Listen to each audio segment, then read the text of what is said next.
to look in the mirror, America.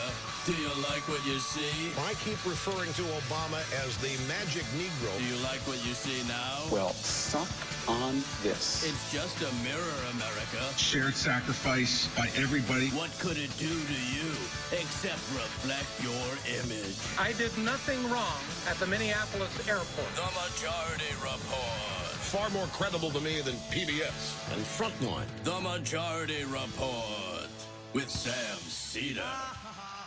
Ever get the feeling you've been cheated?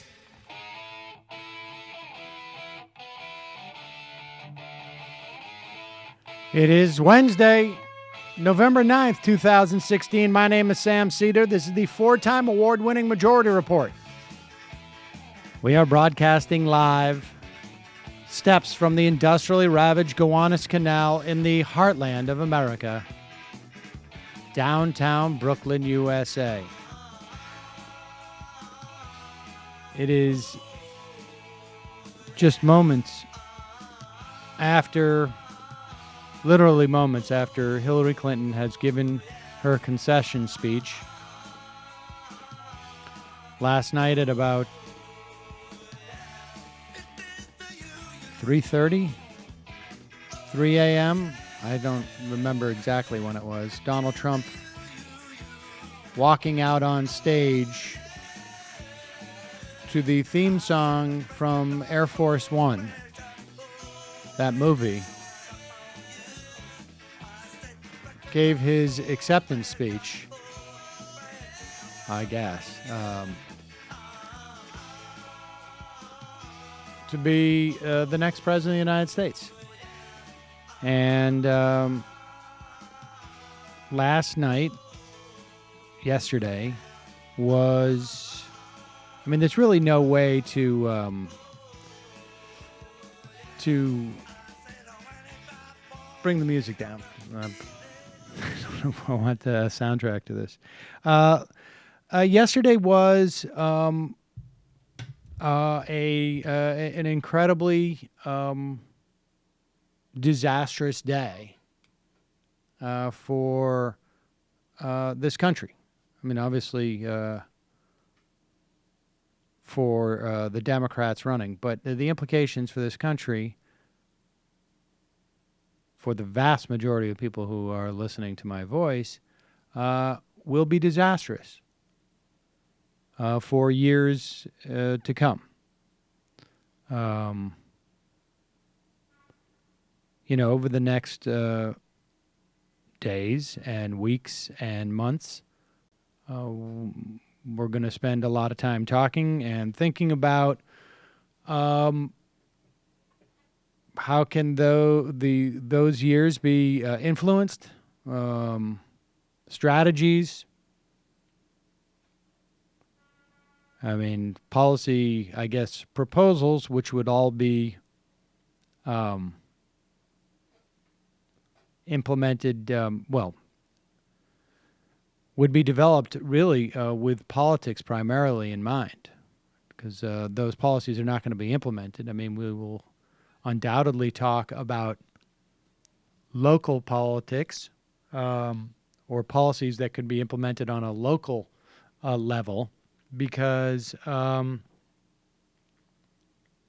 think that's what we're going to see. There are going to be, over the next years, hopefully,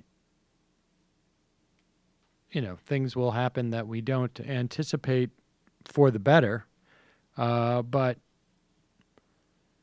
when you want to get dark about it, we could be talking many years, and we could be talking about a country that continues to polarize, and people, sorting themselves out, moving to states just based on who controls it politically. I mean, we could talk more about that, and but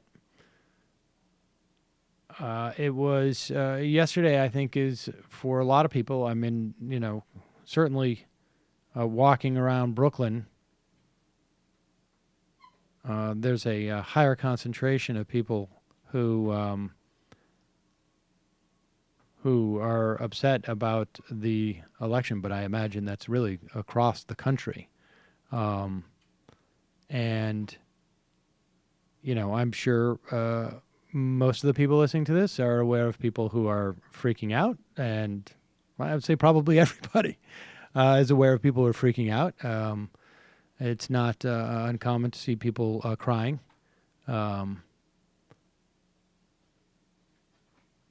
I got about 2 hours of sleep last night. My kids got a little bit more than that. My daughter was rather upset about it. A lot of, we'll talk about how you talk to kids about this. We'll go over today on the program results and both in the Senate and the House, obviously in the presidential election. We will talk about what happened in terms of the numbers. As much as we can explain yesterday, we will talk about that as well. There's a couple of points of good news, not a tremendous amount, and we will dig into it. We're going to take calls throughout the program today. Last night when we signed off, I guess about maybe it was a little bit less than 12 hours ago, 11 hours ago. We had 40 people on the line. And obviously we could not get to all of them. So we'll take some calls today. I'll be honest with you. I had not for a moment contemplated what we would do programmatically for this show, what it would feel like. I hadn't contemplated this for a moment in any fashion. I had a lot of ideas of what we were going to do with the show if Clinton won. And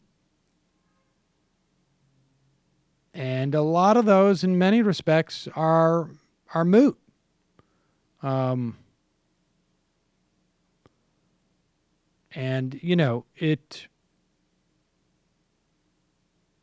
it brings into relief, who was it yesterday? During the day, was it?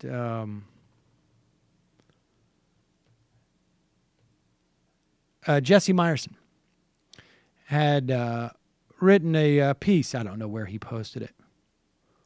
I guess he had left Twitter even after the convention, and he had written a piece about why he was going to vote for Hillary Clinton, and it was largely echoed what my argument was that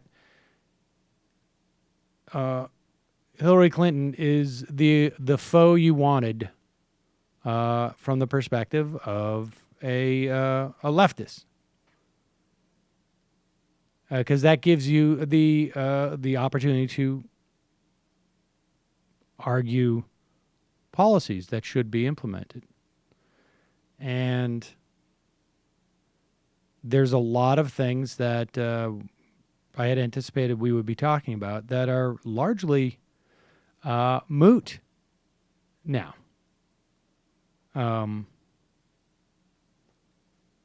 Last week we had Barry Lynn on to talk about antitrust regulation, how important that would be. These things are good to talk about, but they have become significantly more theoretical. That's an understatement.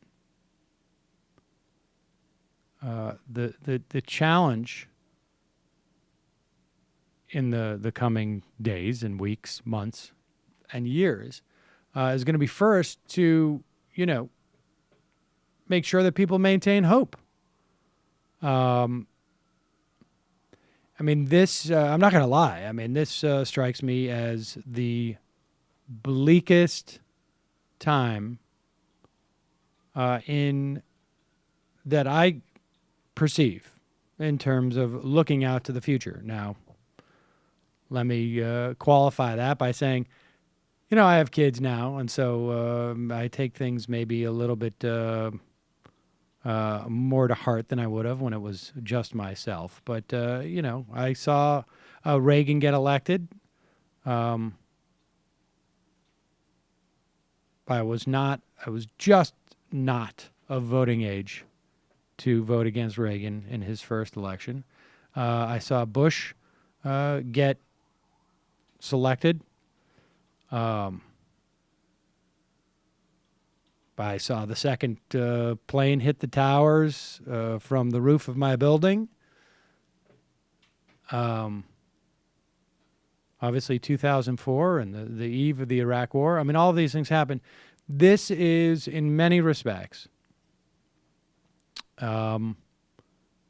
strikes me as one of the most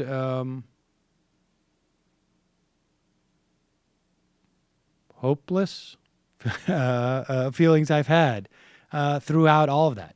Now, let me qualify that statement too. I didn't think Donald Trump would win. So one never knows. I can come up with a bunch of different scenarios that are rosier than what I perceive the future to be. Some of them are pretty far-fetched. Some of them might make a good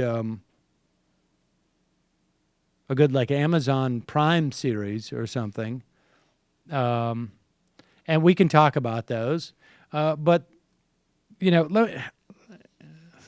someone sent me this last night. Maybe actually it was my neighbor who sent me this in a text last night.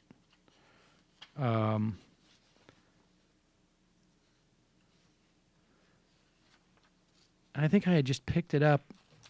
I think I had just read it. I don't know. Yeah, I think it was I don't know if this was last night at 3 a.m. But David Remnick from the New Yorker wrote a piece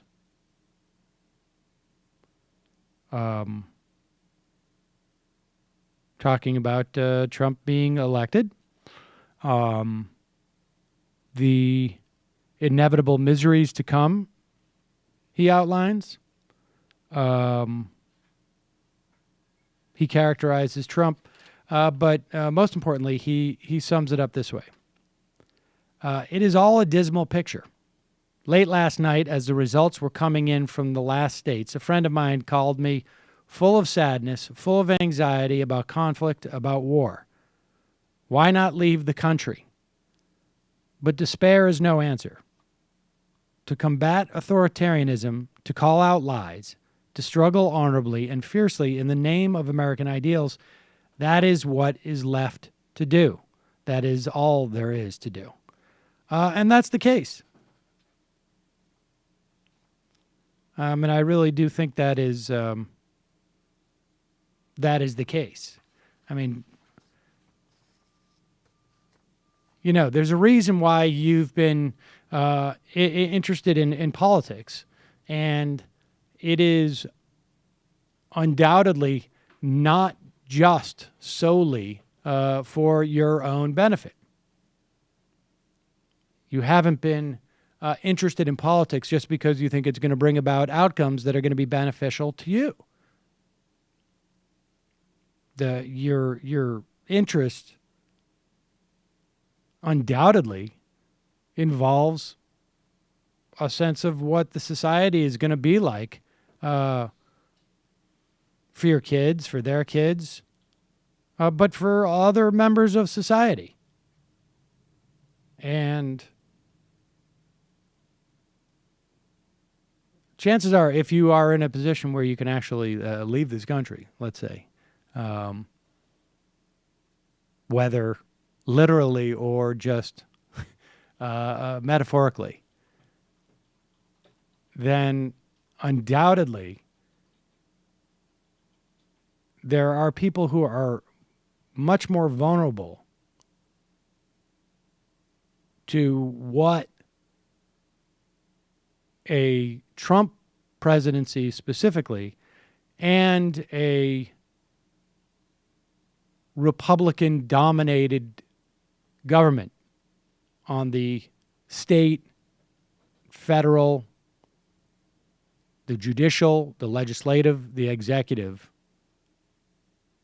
there are people who are much more vulnerable to living under that type of regime. And, you know, what better purpose can we have than to fight to help those people?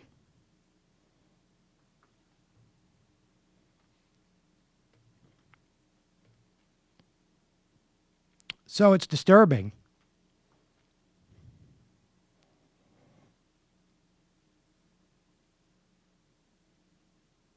But that's the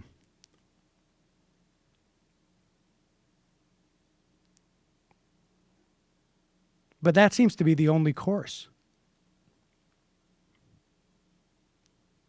moving forward. So let's take some calls. Should I do? This seems like gallows humor now. But Periscope data, I can't even. We got an ad. I don't know. Are people really interested in running routine SQL tasks? Now more than ever. Now more than ever. Folks. Oh, we got to do this.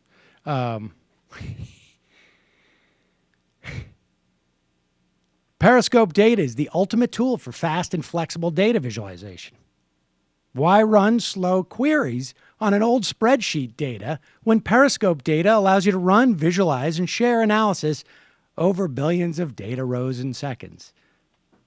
Answer the big questions instead of running routine SQL tasks again and again.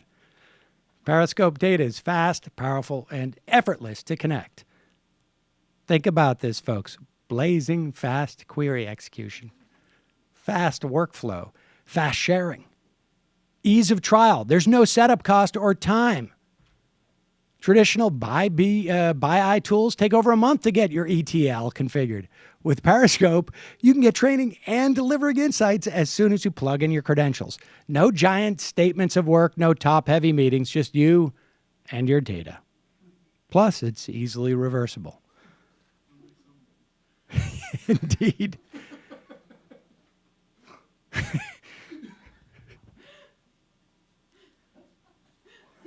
Wouldn't it be fantastic if it was all easily reversible?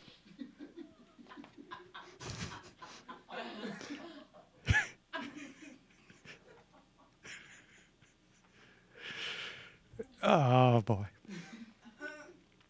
Periscope data is a powerful, intuitive tool that will bring your SQL analysis to the next level.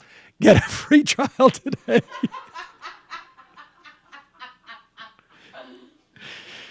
I can barely see this now.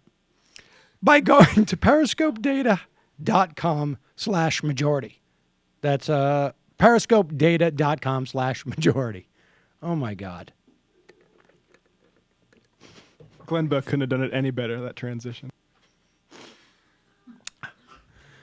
Okay, let's go to the phones. You're calling from a 786 area code. Who's this? Hey, Sam. How's it going, man? It's Tony from Miami. Hey, Tony. How are you? You already know, man. Yeah, I know. Technically not too upset. Miami-Dade County and Broward County didn't vote for Trump, so I don't feel too bad. Yeah. But the rest of the state, you know how it is. Yeah. Really, I just wanted to call and express something, if it's okay, really quick. I know Please. you guys got a lot of calls ahead. it's kind of something I wrote. I kind of tagged you guys on Facebook and stuff like that, hoping you guys will see it. But I'll say it anyways to everybody who's listening and stuff. Day one, repeal marijuana acts in the country. Close Obamacare, shut down EPA, shut down FBA, cut public schooling, create deportation force, and all the other fucked up shit he promised. And with a crazy evangelical far right-wing government, which is complete with control of all three houses and the Supreme Court, this country is going to see a wave of change. As usual, the very poor and the very middle class will feel it. I guess the country didn't feel the fact that we had endured 10 years of being a laughingstock of the planet while G.W. Bush was in office, ending the awful nauseating effect after Obama was elected, but we still had a bad taste in our mouths for the first 2 years. And now here we are again, a joke. I don't find it a joke to see already the stock markets dropping from the reaction of this election. The man's tax policies will drive us into the same hole we got into with the 2007 recession. I guess people forgot when people were committing suicide on a weekly basis from evictions, layoffs, bankruptcies, divorces, which skyrocketed. People were killing their own families because of the pressures the stress had done to their mind. And what was worse was now the ugliness in the country will be full force and frontal for the next 4 years or even forever. We gave evil, vile, racist, sexist, ignorant, deplorable, unethical, insane people a voice, and they screamed. Now they will scream for at those children who came here for a better future. They will beat up people who don't pray or believe the way they do. Under this administration, no minority who is struggling, barely getting by, or just now getting their lives together will be safe from the financial implications this will have. No more regulations equals another financial recession. I hope people like parks because no EPA, no parks, no more safe fishing, no more fresh drinking water, no more safe climate change initiatives, no more nature or wildlife protections in this country, no more progressive movement in more greener, renewable future, no more affordable or even a single-payer health program, no more safe, regulated prescription drugs, no more class action suits against those drug companies who harm or even kill you or a family member, no more retirement at 65, more like 75, no more freedom of speech, uncontrollable gun laws equals more guns in the hands of psychopaths. Hate crimes will fly through the roof, and it'll all come down to those people screaming, Trump is president now, go back to where you come from. Try speaking Spanish anywhere you go in this country and see how fast you'll be judged, hated, or even labeled an illegal immigrant. Even more disgusting is the fact that my wife on a daily basis receives more ignorant, racist comments at her job than I have ever heard because of her ethnicity and her appearance. So for my family, this is serious. I don't want my daughter, who is half black and half Spanish, to feel the pure hatred and stigmatism of the state, of her, and how the state sees her and other children in her position. I plan to move and leave Florida with its ugliness. I suggest many do the same. This stuff will literally drown within less than 60 years anyways, and I'll be damned if it takes my family with it. My ancestors have endured much, much worse and witnessed literally an extinction of their own people. This should be a lesson to those who thought their votes didn't count or make it, no difference to pay attention to politics. Now we have no other way, but to fix it, but to pay attention and vote. If the vote didn't matter, or I guess, those racists who voted for Trump must have thought something different. Whatever the case may be, they won because they voted. Let's start paying attention now and fight for the right politician. No one wanted Bernie, and look what we got instead. An obviously flawed candidate that the country never wanted. We yelled and yelled for Bernie, and no one heard. Now they see what many of us were trying to tell them. She was flawed from the beginning, and everyone underestimated the growing ignorance in this country. Time to bite the bullet and start watching out for more progressive people to fight for. We need more Bernie cracks. I know I will do this, as much as I can to make the country better. I will do my best to fight for my wife, my daughter, and my family's future. and my ancestors will be my strength. All I can say is I'm moving to the West Coast, man. And, unfortunately, this is a side. I'm going to end of that. But at the end, I'm going to wrap it up with this, man. I got friends and family members who, say things like women shouldn't have been president anyways. To them, I just say, that's horrible. I have a daughter, 1 year old. What am I supposed to tell her in 18 years when she's ready to go to college? She can't afford it because of the whiplash that this man's going to ensue. Okay? And then I have, friends who say, oh, well, Trump is president. It's not like a president that ever got elected has ever done anything to impact our lives. And I told them, and that was, my own half-brother said that. And I texted and I told him, are you serious? Bush gave us the Great Depression. And President Hoover gave us the Great Depression. Now, a lot can happen with the president. And that's just two presidents I mentioned. Well, I'll tell you something. I think a big part of what did happen is, there's, we're going to talk about slicing and dicing what the electorate was. But at the end of the day, a lot less people, relatively speaking, voted. And that ultimately became the problem. Let me move on to other callers, but I appreciate you calling in. We'll be here. No problem. Thanks for hearing me out, and thanks for listening to me for that long. All right, I appreciate the call. I think that dynamic though, where there just wasn't. It does appear that Clinton is going to win the popular vote. But the number of voters who came out, and you'll hear things like that Trump got a higher percentage of African Americans and of Latinos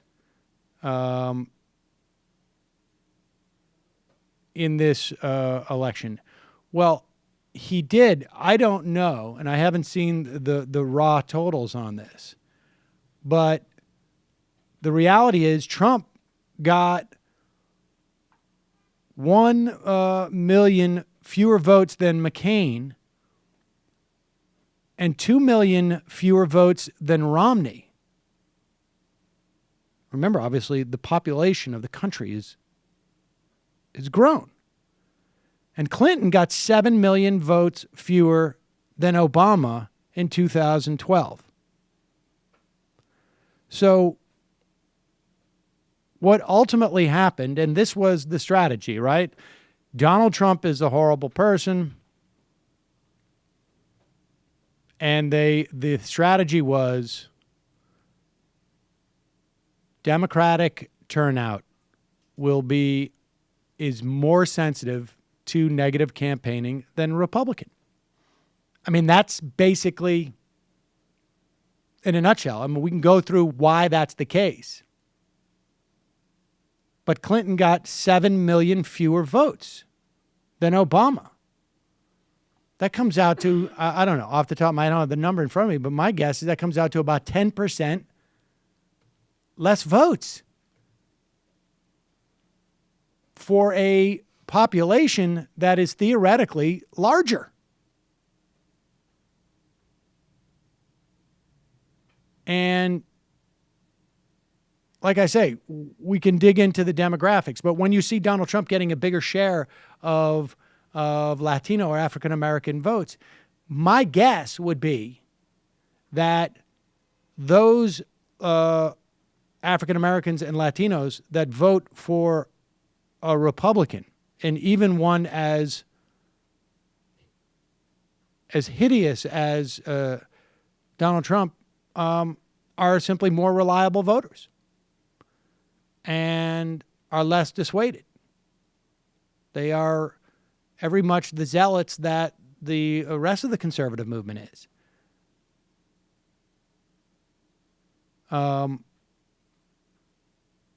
So there's no evidence that Donald Trump found a whole new set of white voters. It's possible, but that evidence isn't really there, at least in the raw numbers. what really this comes down to is that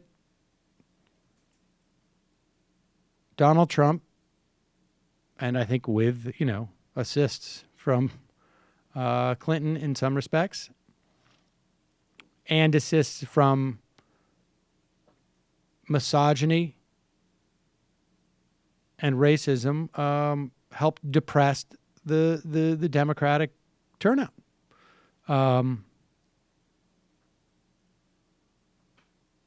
And I also think the absence of a proactive agenda also assisted in depressing Democratic turnout. Like I say, I think there's a lot of things that contributed to this. And I still believe that, look, when you're talking about misogyny and racism, there's a point where they meld, and they become basically the same thing. And that is, I think, when white male voters, and the group that did not show up for Clinton as they thought was those white female voters in the suburbs who were Republicans, and certainly not those white male voter Republican, college-educated Republicans in the suburbs. They did not show up. They just voted for Trump.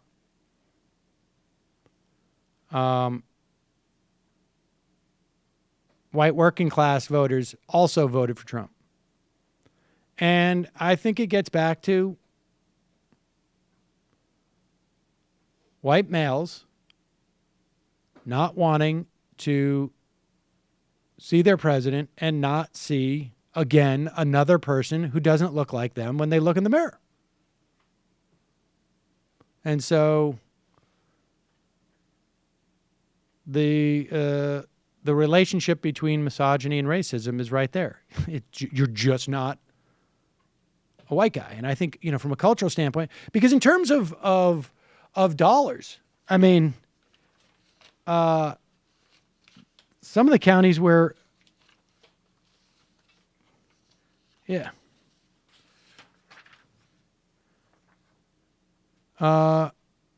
Clinton got crushed in counties where unemployment has improved the most since 2010.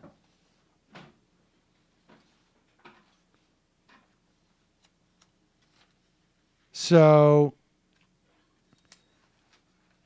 again, that is there's something, I'm not saying that this is distinct from economics. But the story is not primarily economics. I happen to think that economics is a way to reach these voters. But I think that idea that white people, white men in particular, didn't want to see a president who didn't look like them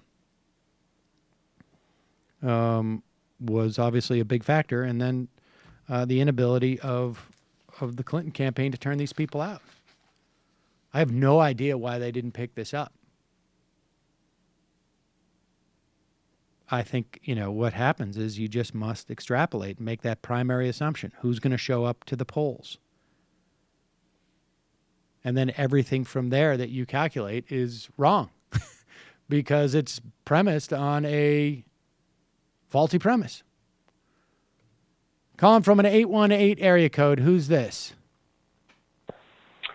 Hey, Sam. This is Jabbles, also known as El Cho. What's happening? Phone's not in great shape. What was that? Your phone's not in great shape, but give me a quick comment. We got a lot of people to go here, and okay, sorry about that. Yeah, I mean, it's difficult. Obviously, difficult morning. I had to sit down my two sons, 10 and 8, last night, and tell them that despite what millions of Americans decided to reward, that wasn't exactly something that they should ever aspire to from a behavioral standpoint. Yep. And it's, you know, it's one of those things where I'm thinking those types of conversations were had, you know, millions of times over, and are going to be had. I was heartened by the fact, dropping them off at school today, there was a little Caucasian girl wearing a Black Lives Matter shirt. So there's little rays of sunshine and hope here and there. But I think ultimately, you know, it comes down to, you know, and you might have mentioned this before, it's, you know, the frustration is felt. A lot of that old establishment, DNC, Emily's List, all these people who just sort of push this, you know, this narrative towards us and made us buy in. And then,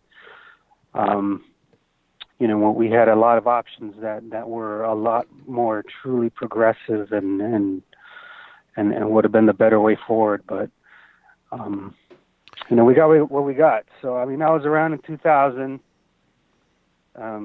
You know, that was somewhat, you know, that was a shock. I was around 2004. That was a shock. Both of those times I felt like just giving in, you know, throwing in the towel and giving up. Today I wake up and I'm feeling, you know, like I need to sort of get off Twitter, turn off the TV, go out and start talking to people and, you know, like you guys just say, you know, affect change at a local level and hopefully it'll make its way up, right? Yeah, I mean, I don't know what else to do in the short term. I mean, there's, you know, we'll have plenty of time to talk about things like that, you know, initiatives that can be pushed and whatnot. But at the, you know, the first thing, you know, I think for people to do is just try to, you know, engage with their communities and support people who need support. Right.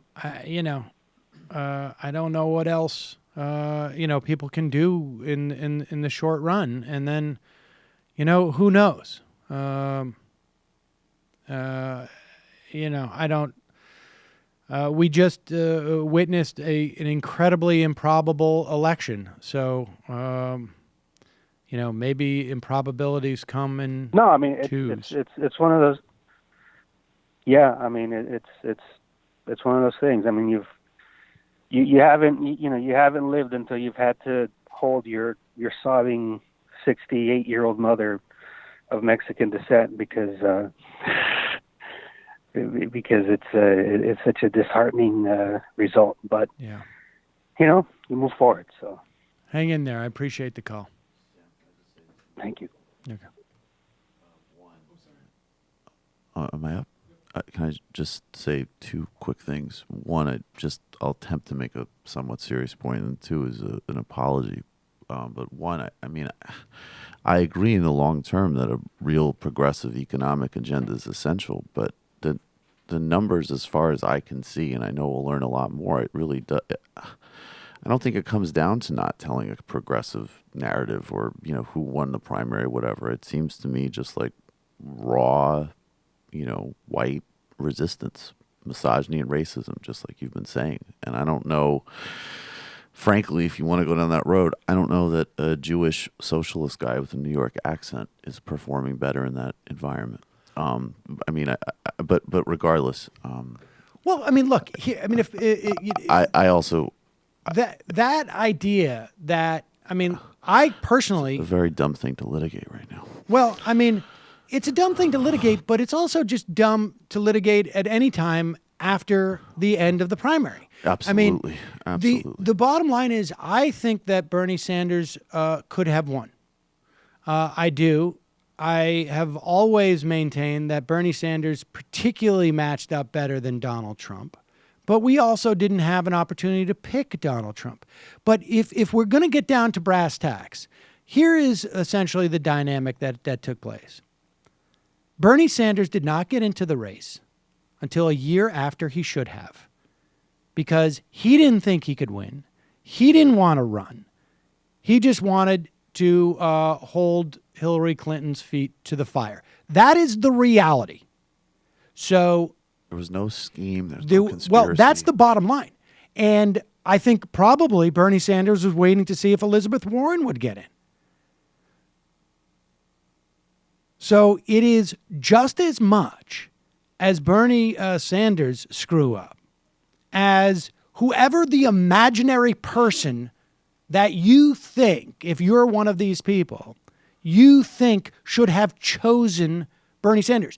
There was no one person. The DNC, those dozen people who worked in an office in Washington who were mad when Hillary Clinton wouldn't tie this around Paul Ryan's neck and had no ability to control her, also had no ability to control the election. Did they do things that favored Hillary Clinton? Yes. Did it make a difference in the election? No. What made a difference in the election is that Bernie Sanders wasn't even staffing up in a serious way until he was 3 months out from absolutely having the primary make it impossible for him to win. And so that is the reality. And I don't blame him. He didn't expect that he could win. And I don't know that there was a lot of people who expected he could win in January of 2015. So people need to grow up and then realize that, you know, I think there were mistakes that the Clinton campaign made after the convention.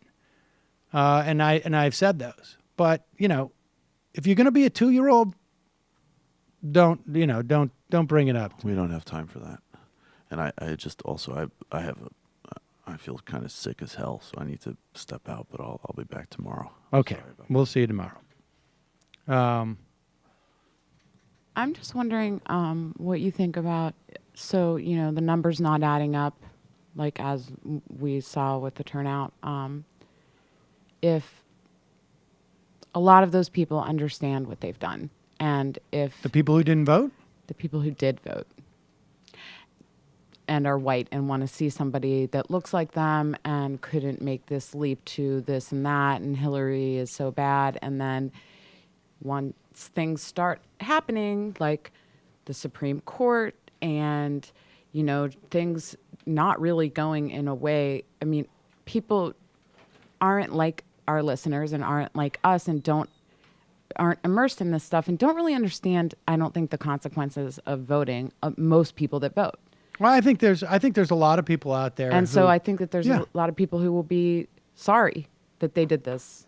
Voted for Trump specifically? Yes. They might, but not, I mean, not unless there's some event, not unless there's some major rift between Trump and Republicans in the House. I just mean the Senate. I just mean, I don't know. I don't think they're going to have that awareness. I don't think people who voted that way will make the connection. Well, now that everything is Republican controlled, we can assume that some things that we really don't want to see happen will happen, and it will happen rapidly. It might, but I don't necessarily think that follows that those people are going to say, like, oh, this is happening because the 5th judge on the Supreme Court voted for this, and it allowed that company to do this, and so on and so on. I don't think so. I mean, look, you know, I spoke to my dad about this, and he said, well, you know, he was trying to cheer me up, and he's certainly not a Trump supporter, and I think it's a safe assumption he voted for Clinton, but he's like, well, you know, the checks and balances will take care of this, and the sane Republicans will corral him, and I'm like, well, Well, there very well may be sane Republicans, but why would there be a greater set of incentives for them now when Trump is president to stand up to him as opposed to when he was just a candidate? There isn't. And do I think there's going to be massive amounts of regret? No, because, you know, not regret, but I'm just saying when it becomes personalized, when there's the one thing that they overturn Roe versus Wade or whatever, and your girlfriend or your whoever, and you didn't think that you just didn't see it that way. It was not that That's gonna complicated a happen. choice to you. It's going to be overturned in 3 or 4 years. And so much is going to happen in there, and it's not going to be. Maybe it's 3 or 4 years. Maybe it's 5 years, and maybe it's just in your state. Maybe it's it's a function of your state, and you got to go you got to cross state lines. People already have to do that because it's I understand, too far, but we're talking about the case that you were talking about. So, another thing I'm wondering is, I'm trying to just be hopeful and see paths forward that are feasible to actually take action. But the other thing I'm wondering is, because I think it was a New York Magazine profile article, or it was a profile of the campaign, of his campaign, and they had some acronym, and it stood for like if he didn't think of it, no fucking way. So and it was there. Everyone in the campaign. That's Kellyanne Conway saying that about Trump, right? So, that's how he operates. And so the idea that Republicans are going, the Republicans in the Senate and the Congress and whoever are going to push him to do something, it will work, then it won't work. Yeah, well, I don't think that's the case. That's not the way our government works. Because there's nothing for him to do. He could sit back and do he's not going to be digging into this stuff. He's going to be outsourcing this to Mike Pence, who is the perfect stooge for this stuff. So, yeah. There may be things where he says, like, I'm going to build a wall, or maybe, no, we can't do TPP, but I would be shocked if that's the case. And maybe there will be some type of cleave there. It's possible, but I think it's unlikely. And I think we got whatever it is. I think they cracked the code with him. They held that Twitter back from him for the last 2 weeks. Who knows? It's possible, and I think that's to the extent that there's going to be anything where people turn on Trump in the Republican Party, it is going to be because there is some type of conflict, and maybe it's he gets up there and he promises the last night we're gonna do infrastructure. Maybe did you see Pelosi's? I just IM'd you. Pelosi said we look forward to working on an infrastructure deal soon. Yeah, and I think that's smart. Hold him to what he said. Hold him to what he said, and encourage him. The idea would be to throw his promises back at him and see how he reacts to that, because the Republicans don't want an infrastructure bill because it's going to have to be paid for, and that means either, at least in their minds, raise taxes, or it could just mean, grow the deficit, which, in terms of what we need, I don't necessarily have a problem with that. But I have a feeling that some of those people in the Freedom Caucus might. So how do you obstruct when they have all three branches of government? We're getting ahead of ourselves a little bit here, but basically, the Senate Democrats are going to filibuster.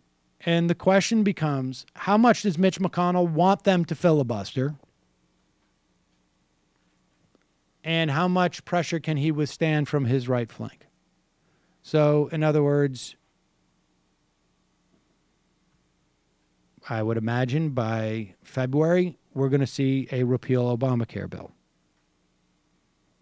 And it will pass in the House. And it will get to the Senate.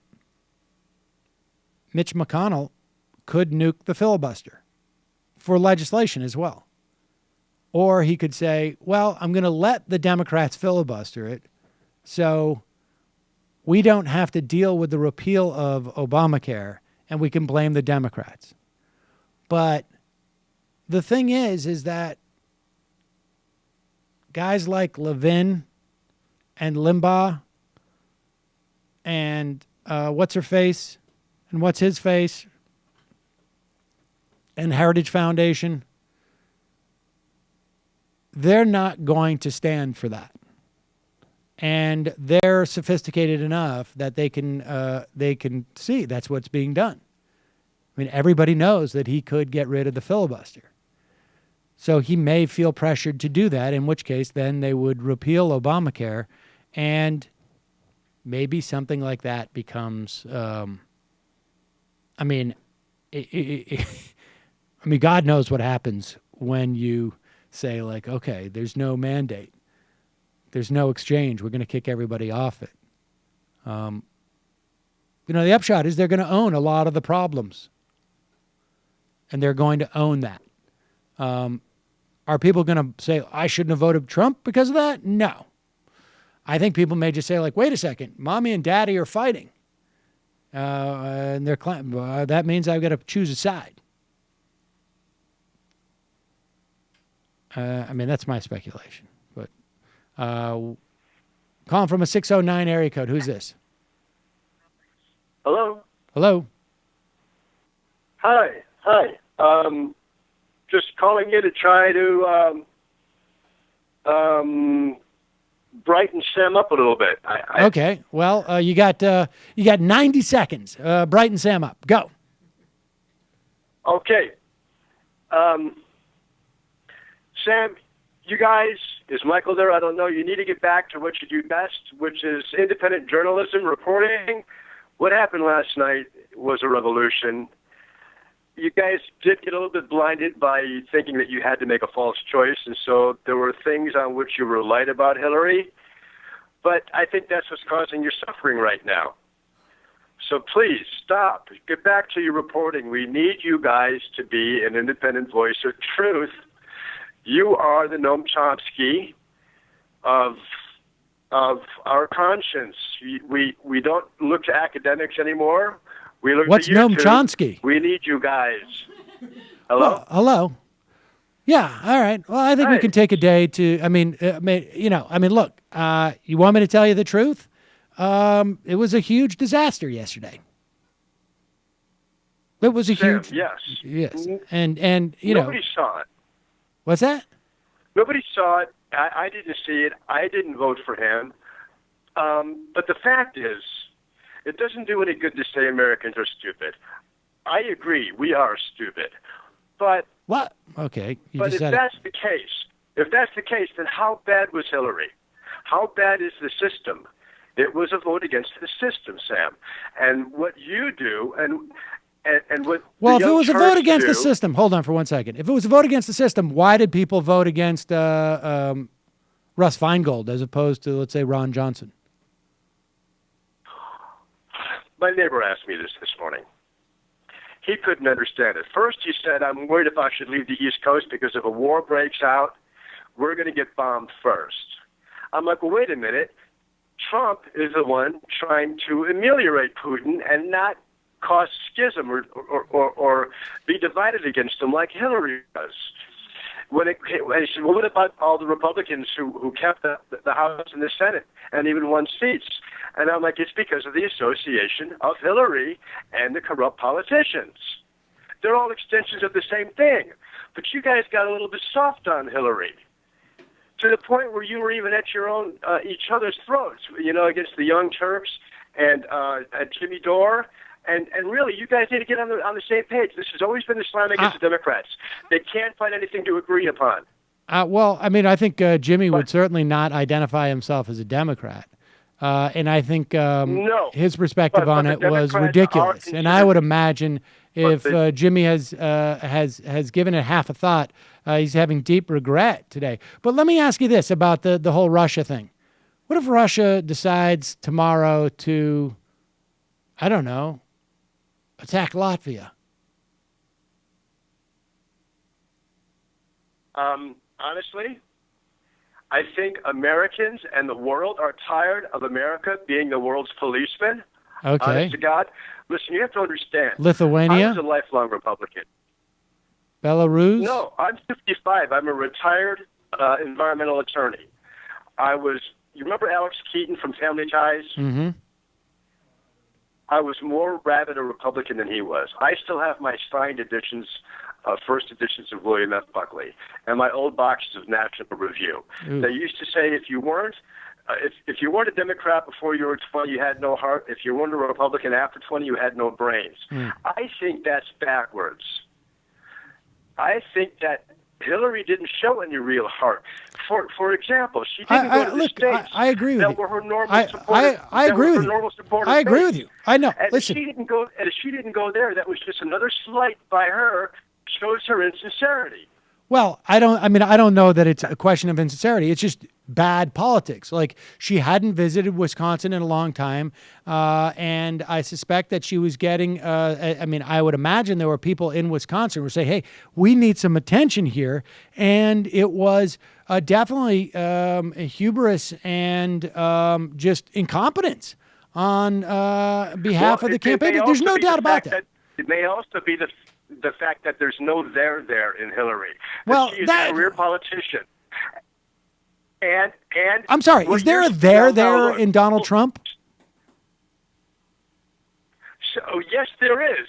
As nasty as it is, that's exactly what the people responded to. He sounded like he really gave a shit and was really pissed off about the way things are. It doesn't occur to you that like if why did he change his positions on healthcare over the past 5 years? Why did he change his position on amnesty?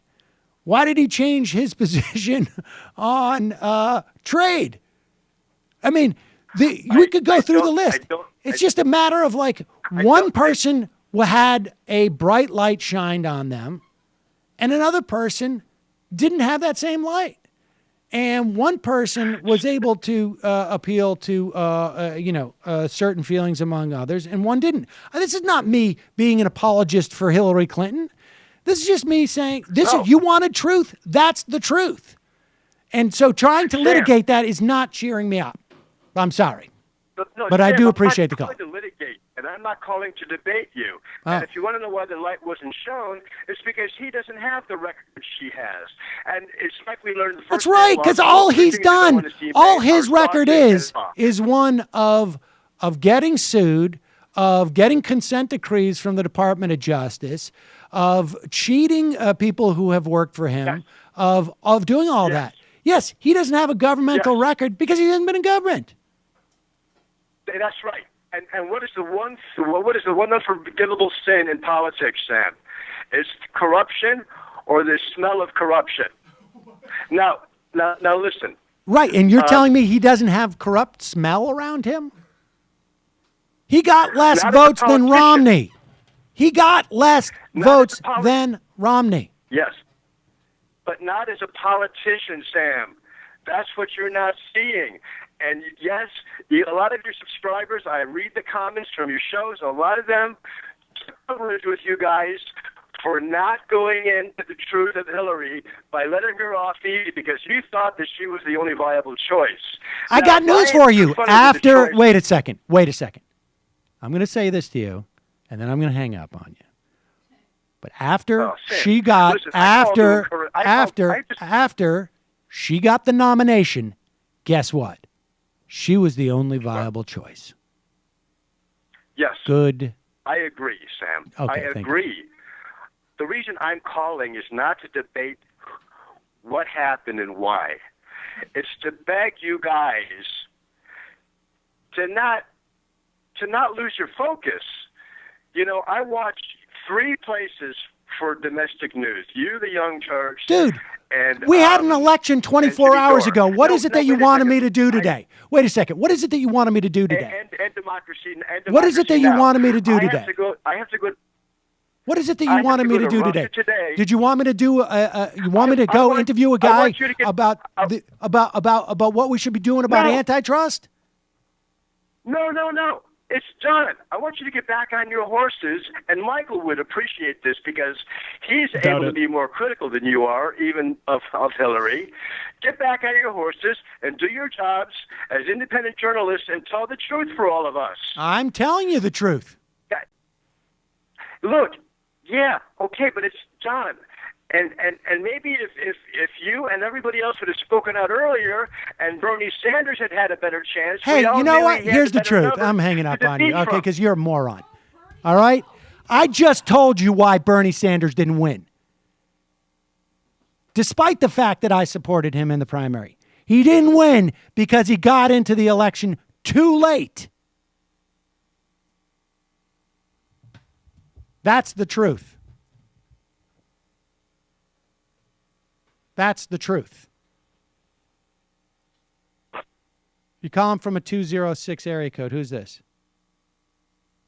Hey, Sam, this is Kim Champion. Hello, Kim Champion. How are you? Not great. Yes. Neither am I. How you guys doing today? Not great. So I was going to talk to you a little bit about what happened in Washington State. And are you walking somewhere? Are you on Hello? a cell phone? You keep cutting in and out. I was walking out of the law library. Oh, okay. All right. Well, I had literally 30 calls. I got hung up on the last one far too long. So, okay. What do you got? Okay, so I've been talking to you guys much lately. I've been leading a movement to unionize the law research assistants at the University of Iowa. Oh, good for and you. And now the Iowa State Senate. What's that? Good for you. Well, now the Iowa State Senate has moved to the Republicans, and now they own all branches of government, and they're probably going to end public sector collective bargaining in the state of Iowa. So, hundreds of hours of organizing, probably for naught.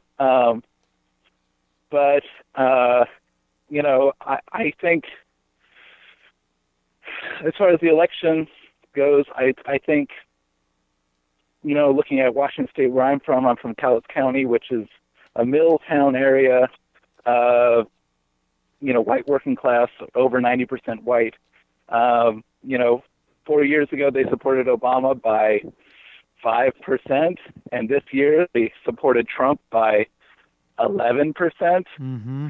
That's a gigantic swing, just in 4 years. And Hillary won the state by 19%, which is larger than Obama won it 4 years ago. And so I really think, when you have a candidate that's deeply disliked, that's essentially running on the status quo, when a majority of Americans think that we're on the wrong track, I think this is what you get. She certainly, people like Obama, but they certainly aren't happy with the direction of the country, rightly or wrongly. And when you have people struggling in deindustrialized areas like where I'm from, and I think where you're from, they and certainly the campaign wasn't aspirational at all. I mean, the platform was positive. When did she ever talk about the minimum wage? Right. In Washington State, the primary. They had an initiative. Go ahead. Well, she did. Yeah. In the primary. In the primary. This is they were completely the campaign was completely divorced from issues. The general campaign. It was completely about how bad Donald Trump was. And that was a huge mistake. She had no proactive message. And when I say that I think she ran a bad campaign, that's what I think, that lack of a proactive message. You could still say Donald Trump is, baby Hitler, but you also got to say, you also got to run against him as a Republican. And that's why you tie him to Paul Ryan, and you have to offer yourself some vision of what you're going to do. And they didn't mention that stuff from basically, as far as I can tell, from the convention onward. And they de-emphasized it at the convention. And I think that was I think that was a big mistake. I think it was a big mistake. I mean, she certainly had the policies that could have been, at least, you could have. It's not like those policies you couldn't have sold some type of a vision. They just made a strategic campaign mistake. And not only did they lose in districts like you're talking about, but they didn't win big enough in the cities. And part of this, I'm sure like when you're talking about Wisconsin or you're talking about North Carolina, part of it has to do with voter suppression. But part of it is also, partly, but part of it is also you're not giving a proactive reason for people to come out and vote. And part of it is that, all the negative campaigning against her stuck. And so you had 7 million less votes. And I don't have the data in front of me, but I would bet that 60% of those came from the urban centers of around Philadelphia and around Detroit and around maybe some urban centers in Ohio and Milwaukee, and then that's the election. That's it. Yeah. I mean, so I was going to say, like in Washington State, we raised the minimum wage by an initiative, not by the legislature. Again, when you don't pass it through the legislature, you don't give people a reason to vote for the legislators. And so they passed it by 19 points, and that margin will probably get larger, raise it up to $13.50 over a couple of years. It passed in places like where I'm from, but Trump won my county by 11%. Yep. And so. Well, because it wasn't nationalized. It wasn't, the Democrats created that issue, and they didn't use it. They didn't use it. It was ridiculous. It was ridiculous. And it's I think it's bullshit, and you and I know it. But as far as the Trump campaign, and it's certainly hearkening back to racism. But when you say "Make America Great Again," it's stupid. It doesn't mean anything. But you certainly are at least aspiring to a time where single income households could buy a home and send their kids to college, and probably have fewer minorities in the workplace and things like that. But at least it is aspiring to something. Something. And when I saw the campaigns for Hillary, it was just he's a terrible human being. Yep. But unlike with Romney, they put people on who lost their job because of what he did. Yes. That was a huge part of that campaign. Those plants shutting down and moving overseas. They didn't do that. No, I agree with you. I agree. I'm sorry about all that time you spent. I'm sorry about all that time you spent. We'll see. We'll fight it, and maybe we'll have Wisconsin-style protests. Maybe. All right. Well. But it reminded me of the Colorado campaign 2 years ago, where the Udall just talked about what a horrible person his candidate was and how he opposed abortion rights. Yep. He didn't give people any reason to vote for him. Yep. Just to vote against people. Yep. I think you're right. All right, Chem Champion, hang in there. All right. Let me know if those protests start in Iowa. Well, I'll hear about it. Well, maybe the session will start in January, the next legislative session. All right. Well, good luck with it. Okay. Bye.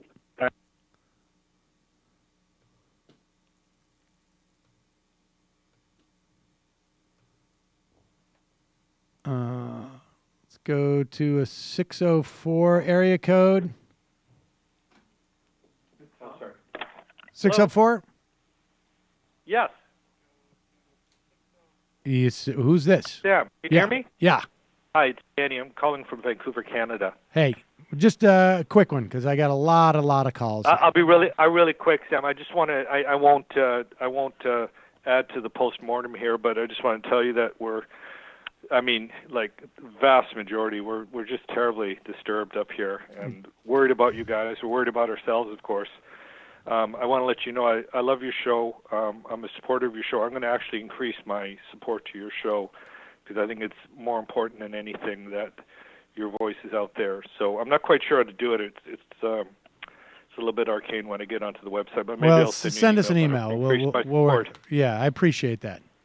send us an email. And I know it's a dark day for you guys, but we'll persevere. So I know it's not. There's nothing I can say, but just want to let you know we're sort of keep the lights on for commiserating us up there.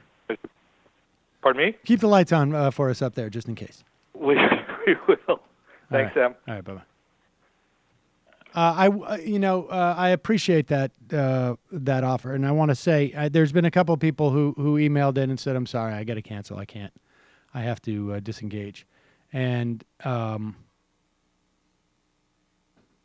if that's, I understand that reaction.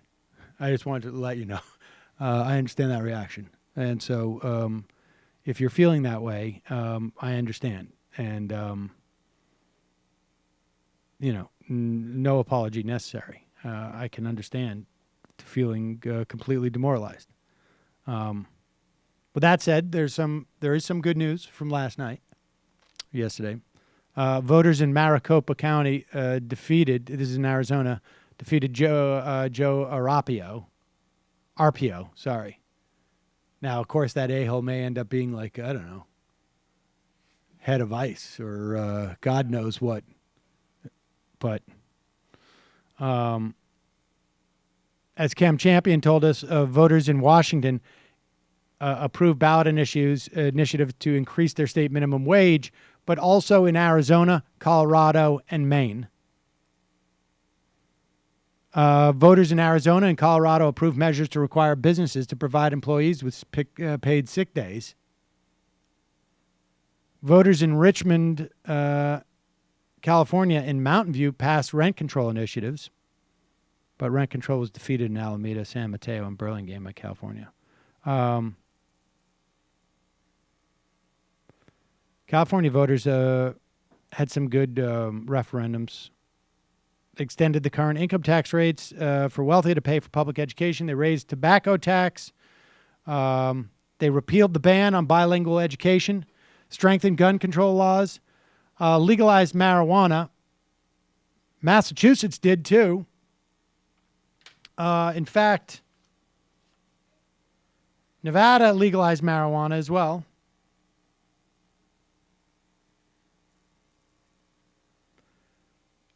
With that said, I think we said Florida medical marijuana, maybe, probably totally irrelevant. I would imagine when Massachusetts or California,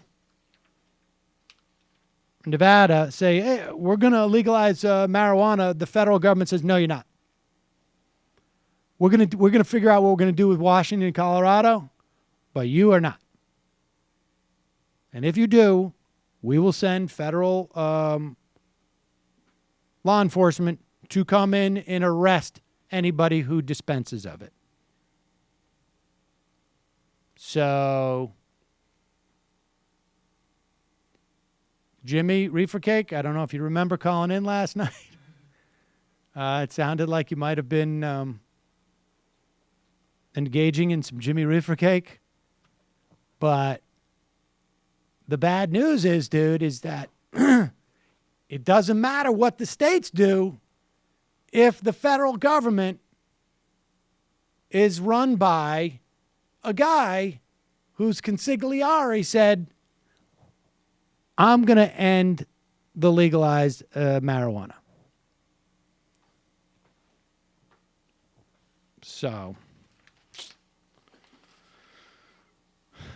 there's that. On a not so good note, as if we needed more bad news, the death penalty got more extreme. Got it right here. In Oklahoma, Oklahomans voted to provide explicit constitutional protections for its death penalty. It declares that it cannot be deemed cruel and unusual by state courts. Unbelievable. 67% of voters.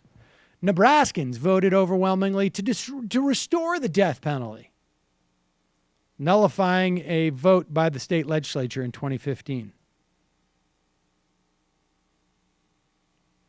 Rural voters carried the day, voting to repeal the repeal. I'm sorry. Is this about we don't like the government, so we're going to give them more power to kill? California votes to speed up the death penalty rather than abolish it. There's just some people out there, even in California. It speeds up the appeals process. Won with 50.9% of the vote. Calling from a 330 area code. Who's this? Hi, this is Ryan from Ohio. Hi, Ryan. I don't mean to rush you too much, but I have literally 34 callers on the on the line who I'm not going to get to. Okay, so. That's fine. I'm a college student, and I'm going to school for politics. I just figured it's kind of a shout out. Anybody who's, of college age, now's the time to get into politics, Like, the next 20, 30 years are going to be really important. We got to make sure that Trump is a one-term president. It's, I agree with you. I mean, I think obstruction is going to be the name of the game. The question is how to execute it. But I will say this about that, Ryan. If only people in your cohort voted, Hillary Clinton would have won about 500 and something electoral votes. So the good news is it is people my age, something like 40 to 54 or something like that, 45, who were the biggest Trump supporters. And I think my guess is because people around my age came of age during the Reagan years. And that influenced their voting behaviors for the rest of their lives. Nasty time, the 80s. Yeah, I think that's fair. But fortunately for you, your generation, when you guys come of age and the influence you'll have on the generation after you, things will get turned around. And so by the time you're my age, that's probably when the Supreme Court will be up, and maybe you'll be sitting right where I'm sitting, literally. Maybe I'll save you this chair. And you can be talking about how you guys are celebrating having a 5-4 majority or 6-3 majority on the Supreme Court. Yeah, I think this election could do a lot to push younger people to be more active in politics. And I don't know if you ever heard Lenin's quote that the worse, the better. Yeah.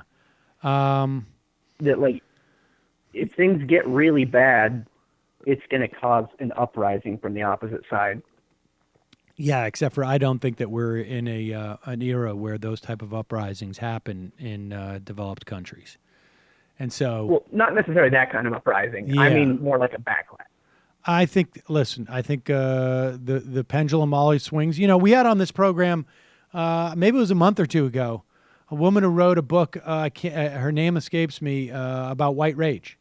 And she detailed every time there was some gains in civil rights or civil liberties in some fashion by people of color. Carol Anderson.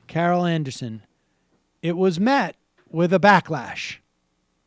And I would suggest that what we are seeing is the backlash. You get civil, you emancipate the slaves, you have Reconstruction, then you have a backlash. In fact, I have a quote here, or I thought I did. Here it is. From an interview that Mike Conzel did with Eric Foner. Eric Foner is and if you haven't read his any of his histories on Reconstruction, you should. He said, this is a quote from that interview: "Rights can be won, and rights can be taken away. Achievements are always vulnerable." And I think we were just reminded of that. Yeah. I appreciate the call, buddy. Hang in there. Call back. Thank you, too. All right. What's that?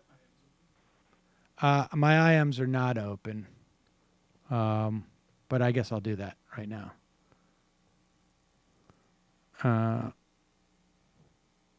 I know we've had got a lot of people hanging on the phone for a long time. Come from a 651 area code.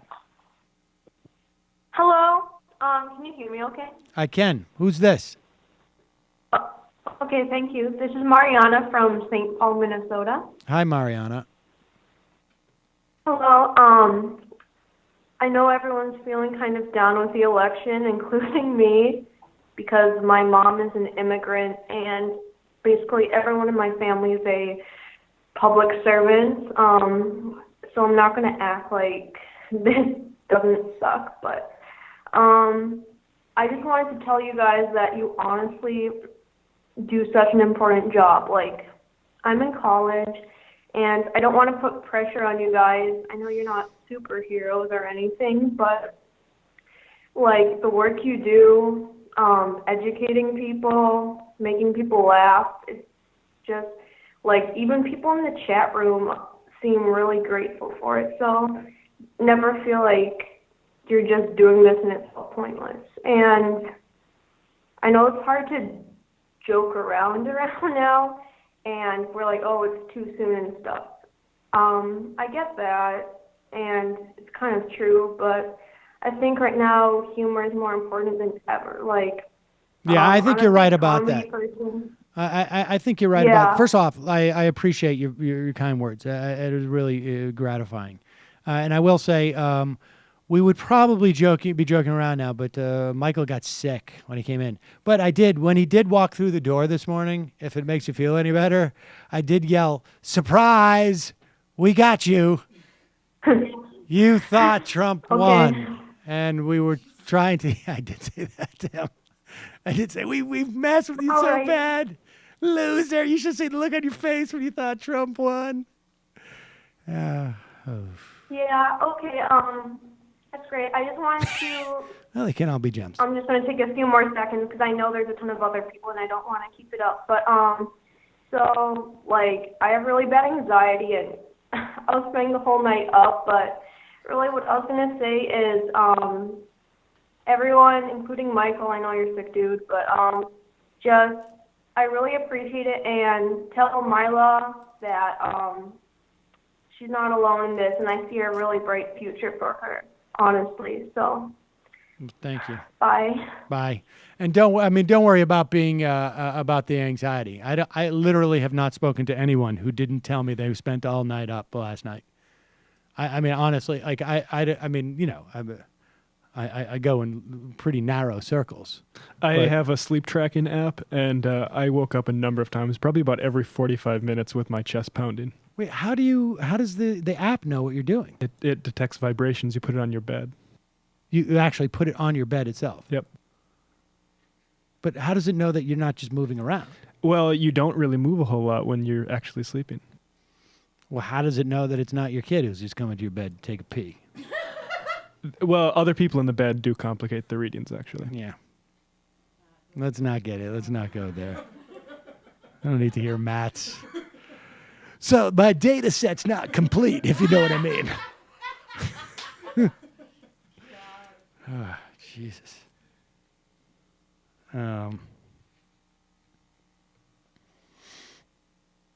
You wouldn't believe the texts I got last night at like 4 a.m. They are called texts, and every time you say Texas, it makes me say call them texts in my You wouldn't believe what's happening in Texas. Calling from a 713 area code. Who's this? My name is Michael. I'm calling from Wausau, Wisconsin, as a depressed field organizer who was trying to help Russ Feingold win, and I just can't. I don't know what. Like, I'm frustrated because I don't see how because that was supposed to be what the Democrats had, was the field program and be able to turn out the vote and talk to people. I don't see that materializing, and I just wonder what you think about that and like how, because I've spent like 3 months here talking to people on the phone, talking to people outdoors, trying to get people to stop false equivocating and saying they're both bad and all that jazz. And I just wonder what your thoughts on that kind of direct outreach, how effective it is. I mean, you know, there's going to be a lot of political scientists who are going to have to rewrite their books. I mean, that's all I can tell you. You know? I mean, that's basically it. This was the ultimate in test cases, and there's there's going to be a lot of academic work to do for this, but I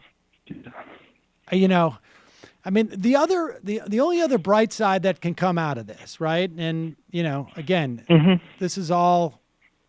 I'm not trying to compare the ledgers. I'm just trying to build up on one side of the ledger for the time being. Is that maybe the Democratic Party will now have really a broader understanding. I mean, look, this is what happens.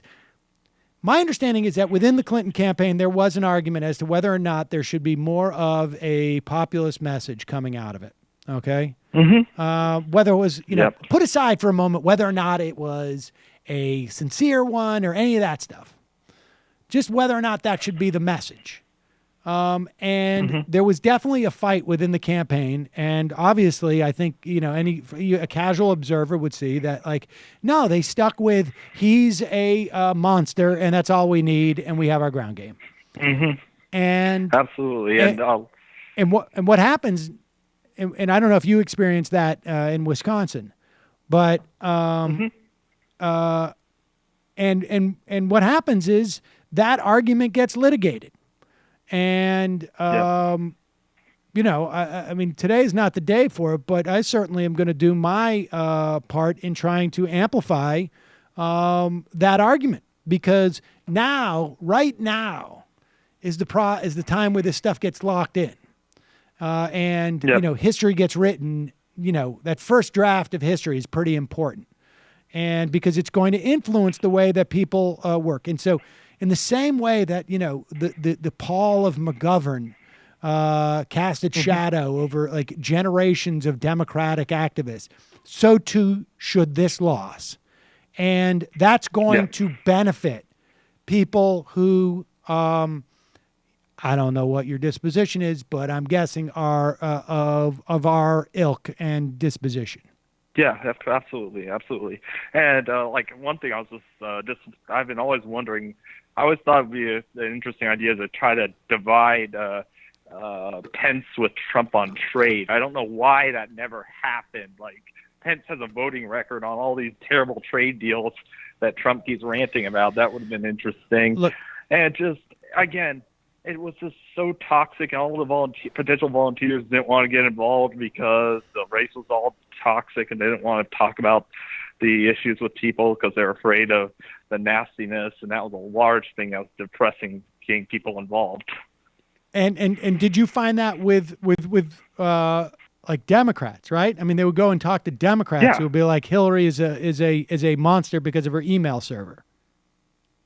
I got people like who were Democratic leanings, or when you talk to them a few minutes, they're like, yeah, I'll lean Democrats, but I also think Hillary Clinton is kind of shady. I don't like both candidates, but if you press me on it, I'll end up voting Democratic. I've gotten that a lot, and that was frustrating throughout the whole thing. I got a lot of people who were kind of those Republicans using the email servers because they really didn't want to vote for Trump, but oh dear gosh, Hillary Clinton's investigated.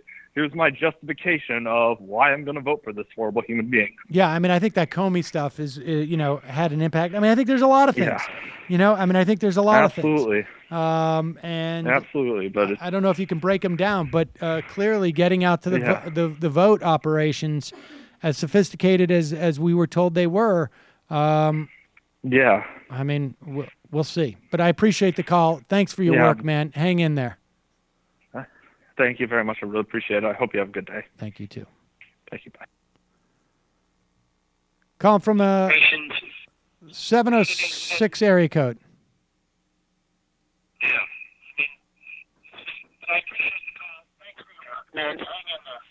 706? Hello? Hey. Hi. Can you guys hear me? Hey, listen, I've heard so many truths spoken today, but I got to tell you something. I'm hearing you reflected back in my ear. You guys are headed down the wrong path with where to place the blame, and I want to help correct you. Okay. Can you hear me? Yeah. Hello? Can you hear me? Can you hear me? Hello? Are you still there? Can you hear me? Yes, I can hear you. Can you hear me? Okay. Yes, listen, this is super important. You guys are misplacing the problem, and because I'm in Georgia, I can see a little bit of what happened. And what happened is this is an economic thing. I promise you this isn't a racist or a sexist problem. And we are in the middle of not realizing what's going on economically. And that's what people are seeing. And they are not seeing Black, Latinos here in our state. My husband is Latino. He's blessed, but the Black and Latino see it generally as a division of economics. Where no one's feeling threatened here, and even you guys say with Judaism, if you go to the South Georgia and you ask people about Judaism, they'll say Jesus's grandpa was like a Jew, wasn't he? And that's like Jesus's grandfather.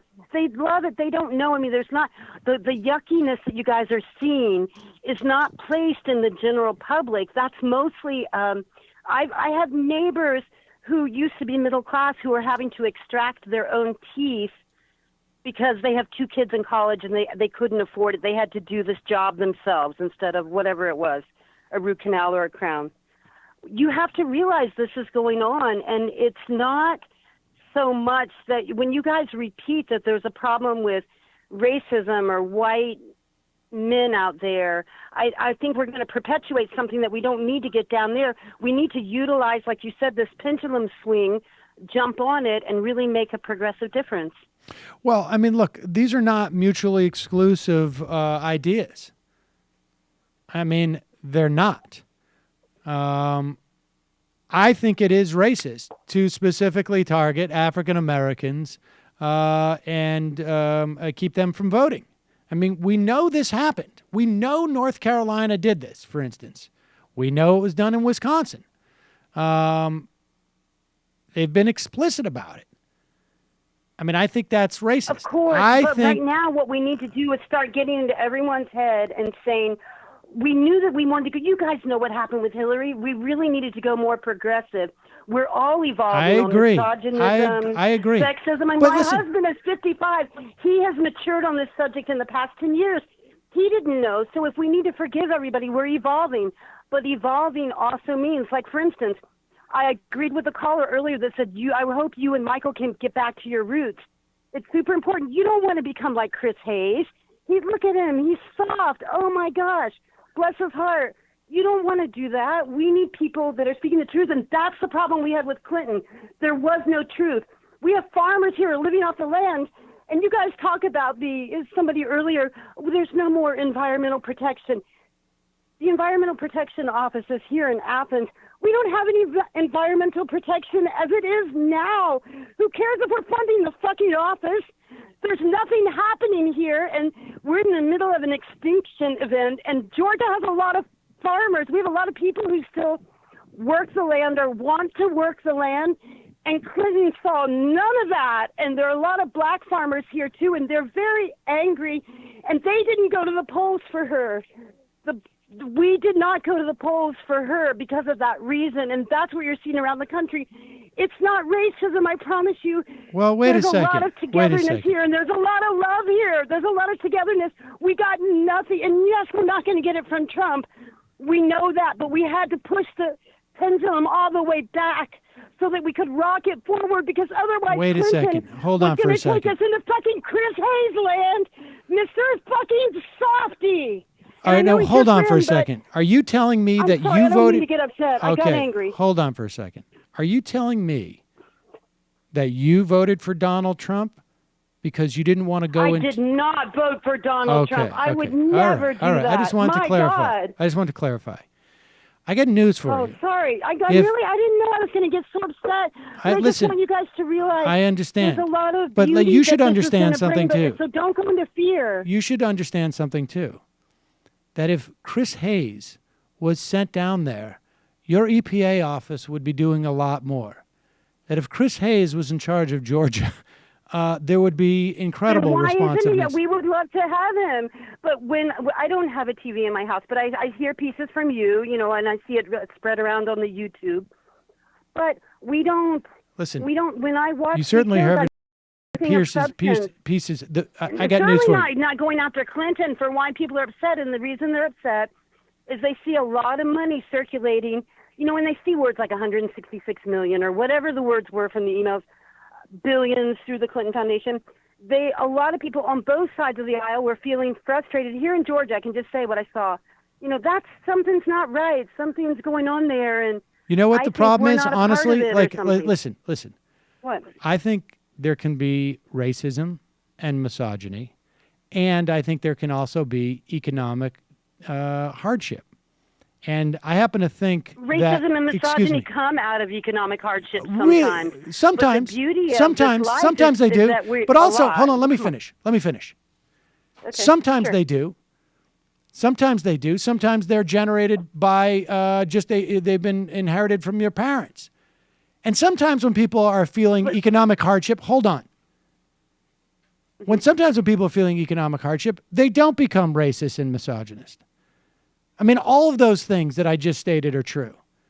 And it can be the case that Trump got more, activated more of these people that Mitt Romney didn't, or John McCain didn't, because he was active. Well, let me just finish. Because he activated their racist muscles. But I can tell you something.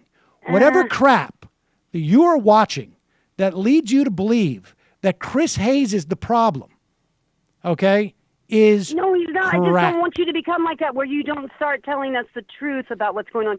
What makes you think he's not telling you about he had to be PC, and that's one of the arguments that we have about the idea of PC. I love I'm a Democrat. I'm an old Dem. I love the idea of PC. One of the problems people have with it is they say when you're politically correct, you're not going to speak the truth when it's necessary, which is what happened, during slavery times. People just were PC. They didn't, and we have to somehow break that. And I see Chris being so PC. It breaks my heart and he has to keep his job, and it's a great job. It's a wonderful job. He doesn't probably go to bed worried like a lot of us. Like, how are we going to keep this whole thing going? My neighborhood is amazing. We have a lot of land. It's beautiful. We worry all the time. It doesn't have those worries. But there is so much of an economic factor, and I see it in those who voted here. Obama, we all put Obama into office 2 times. This really isn't I don't want people to go into fear, we've become more racist or sexist. We're evolving on the sexism. I don't think we're going to let it slip back to where it was. And you said that, Sam, last Friday, the homosexual rights, gay rights, LGBT rights have changed so much since we were in school. Yeah. Because I graduated in 1982. You wouldn't believe the progress we've made. Oh my gosh, I'm blown away. I have I'm blown no, away, I have and I'm no grateful. doubt that we've made that. We're not going to go back. But you're saying 2 different things. You're saying that yes, some of it was had to do with sexism, and that it didn't have anything to do with sexism. And yeah, look, I think both can be true. And I think that anybody who thinks that Donald Trump is going to improve their lot in that way is really he's not. is really so mistaken. That's why it's important for you and Michael to generate a true progressive fire. That's what you do best. That's what that fellow was trying to tell you earlier. Don't go into the lighties or the softies. Just to I don't know what the political lighties favor. or the softies. I I've been don't know doing that this you for did that 12 necessarily. years. I don't know that you did that at all, but it started to feel like, because you were fearful. We were all fearful that Trump was going to get elected. It's a question we of understand fearful. why you did it. It was a question not of like, the look, time to push we back had against 2 Trump. I get choices. It. I mean, we had 2 choices. And I could have done Exactly, videos so I about how understand. Hillary We had do Parkinson's. understand. And I could have done videos about how Hillary's The Clinton course, Foundation, that's let me tell you ridiculous, something. of course. The idea Although that the Clinton although it does Foundation make the would even election come up, funny if, you know, the I mean- idea, listen to me, the idea that the Clinton Foundation would even come up in your discussion of things that Hillary Clinton were bad about Hillary Clinton shows me that you are just listening to people who are lying to you. I'm telling you what is the general vibe Yes, around and I'm telling the you Democrats that the voting. reality is Yeah. is that Okay. stuff was bullshit. There were other complaints about Clinton Yeah, were well, fine, but the Clinton Global Initiative stuff, the idea that I mean, you want to compare that to like the do Red a show about it. Cross. I would love to hear you break it down because I I don't know. I did. don't know how it's being used. I don't know what's going on. I'd love I to did, see that. but now right I'm now, not I going to just spend my want you time. to make sure But that look, you use this time that we've swung this direction to build up a momentum, and I think you can do it. A lot of people listen to you. You guys have great ideas, and I'm not going to hold you any longer because you've been really generous with your time with me. But I look forward to seeing where we go from here. But get some fire, some kick ass, please. We need it. yeah, I'm going to That's need a all I'm little saying. time, but I appreciate that. Thanks. I know, all of us, of course. We all are. Yeah. I really appreciate it, you guys. Thank you so much. Bye-bye. I mean, I don't mean to lose patience with people, but it is depressing for me. What? It is depressing for me when, you hear stuff like that. Like, I mean, I don't think that some people on the left realize the opportunity that we have lost. And that's depressing for me because that makes me feel like I didn't do my job well enough in those 3 months or whatever. Because I was afraid of Trump. No, I wasn't afraid of Trump. I was afraid of the reality that we're in right now. Donald Trump does not scare me as a person. But the reality we now have, where all of those ideas that I would talk about on this program, it's moot. Right now,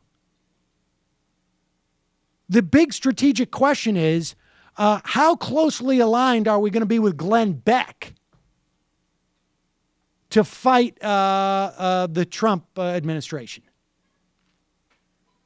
And I'm being partly facetious. Partly.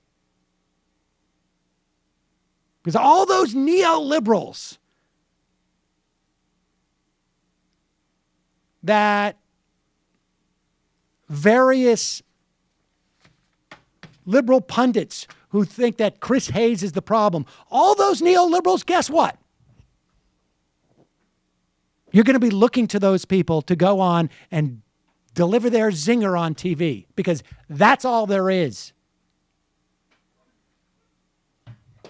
Dumbasses. And I'm not talking about you who just called in. I'm talking about those people who would just, Chris Hayes is the problem. Oh my God. Do those guys, those farmers in Georgia, are they sitting around going like, this goddamn Chris Hayes, we're going to teach him a lesson by voting for Donald Trump? Seriously? Is that what was going on? Is that what I'm to believe? No. You're watching morons on YouTube tell you stuff that is lies. You want to hear the truth? That's the truth.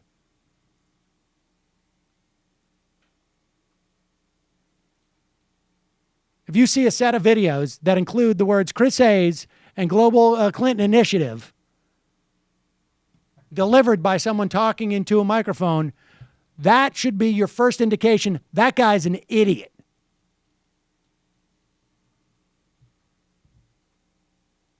You want me to tell you the truth? That's the truth. Evansville. Michael did an interview with Wes Clark Jr. last week about direct action activism and mobilization. It's never been more important to discuss these things. Get these people on your show. We've moved out of the theoretical realm. We actually need to create mechanisms to turn hatred and oppression into positive change. It's time to go to work.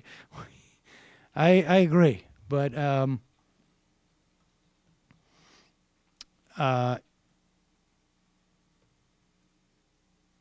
yeah. Did Clinton ever join Barber and attend a Moral Monday protest at North Carolina General Assembly? That was her constituency. I don't think she did, and I think that's a huge mistake. I did speak at the convention. Jay Tingle. Ann Coulter tweeted this morning, 1928 was the last time Republicans had the White House, the House, and the Senate. What? 2004, 2001 to 2004, 2000 to 2004. I hope Rick Perlstein lives long enough to finish his books on Cheney and Trump. Conservative success grows with each successive GOP administration. Reagan is dead, but his policies are being carried out with great success, almost with no pushback. They can't seem to lose ground, and the standard bearers grow more stupid and offensive. Northern Star, devastating result for the future of your country. That being said, the adherents of the third way politics have now been utterly obliterated. Agreed. The future of the Democratic Party lies elsewhere, and it's now time for shows like The Majority Report and TYT to make their mark, because people will be looking for answers when the going gets rough. Despite this reactionary result, I remain hopeful that people like Elizabeth Warren will lead the progressive movement forward. Yeah, I hope people are actively pumping Restorval or whatever that stuff is into Elizabeth Warren right now. Demon 4372, with the Supreme Court nominations Trump will do, what is the chance of Obergefell, Hodges, gay marriage, or Roe v. Wade, abortion being overturned? I think both of those are in play. I tend to believe that by the time my daughter is in her 20s, there will be maybe only a dozen states in the country that will have legal abortion. And I think it's quite possible that the same could be for marriage equality. Bull Prague. Happy anniversary of Kristallnacht. Oh, thank you. On a somewhat ironic note, assisted suicide is now illegal in Colorado. Dougie Man. Doug will never shut the F up now. Thanks, Trump. Chris Lepaco, look on the bright side, Sam. Hillary won the popular vote. Do we all agree that Jill Stein didn't cost Hillary the election? I do. I agree with that. I'd love to hear from John from San Antonio's thoughts on all this craziness. I need to. We get so many calls here. I can't even see the area codes until I pop them into the thing. So it's basically like, it's like bingo. It's sort of like, again, playing like phone bingo. Cuck Todd, this week on Meet the Press, we enable a sex offender to wait. We've been doing that for the last month. Bad optics. Hornware, what do you recommend we tell Democratic senators to do on SCOTUS? Matt and the sleep analysis app. This guy gets more fascinating every day. It's all the same thing. On the SCOTUS thing, I think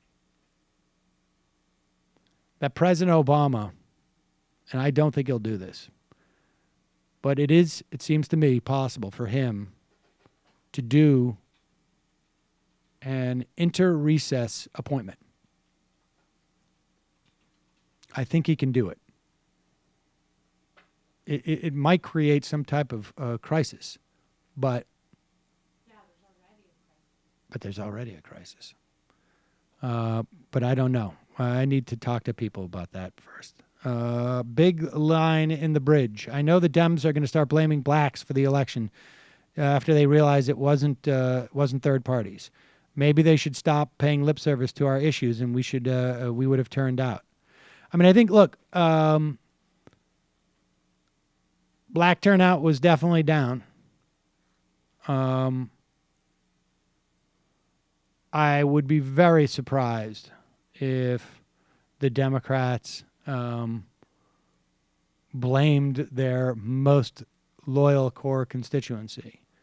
I think at the end of the day, you have to. You can blame them, but you have to appeal, to your voters.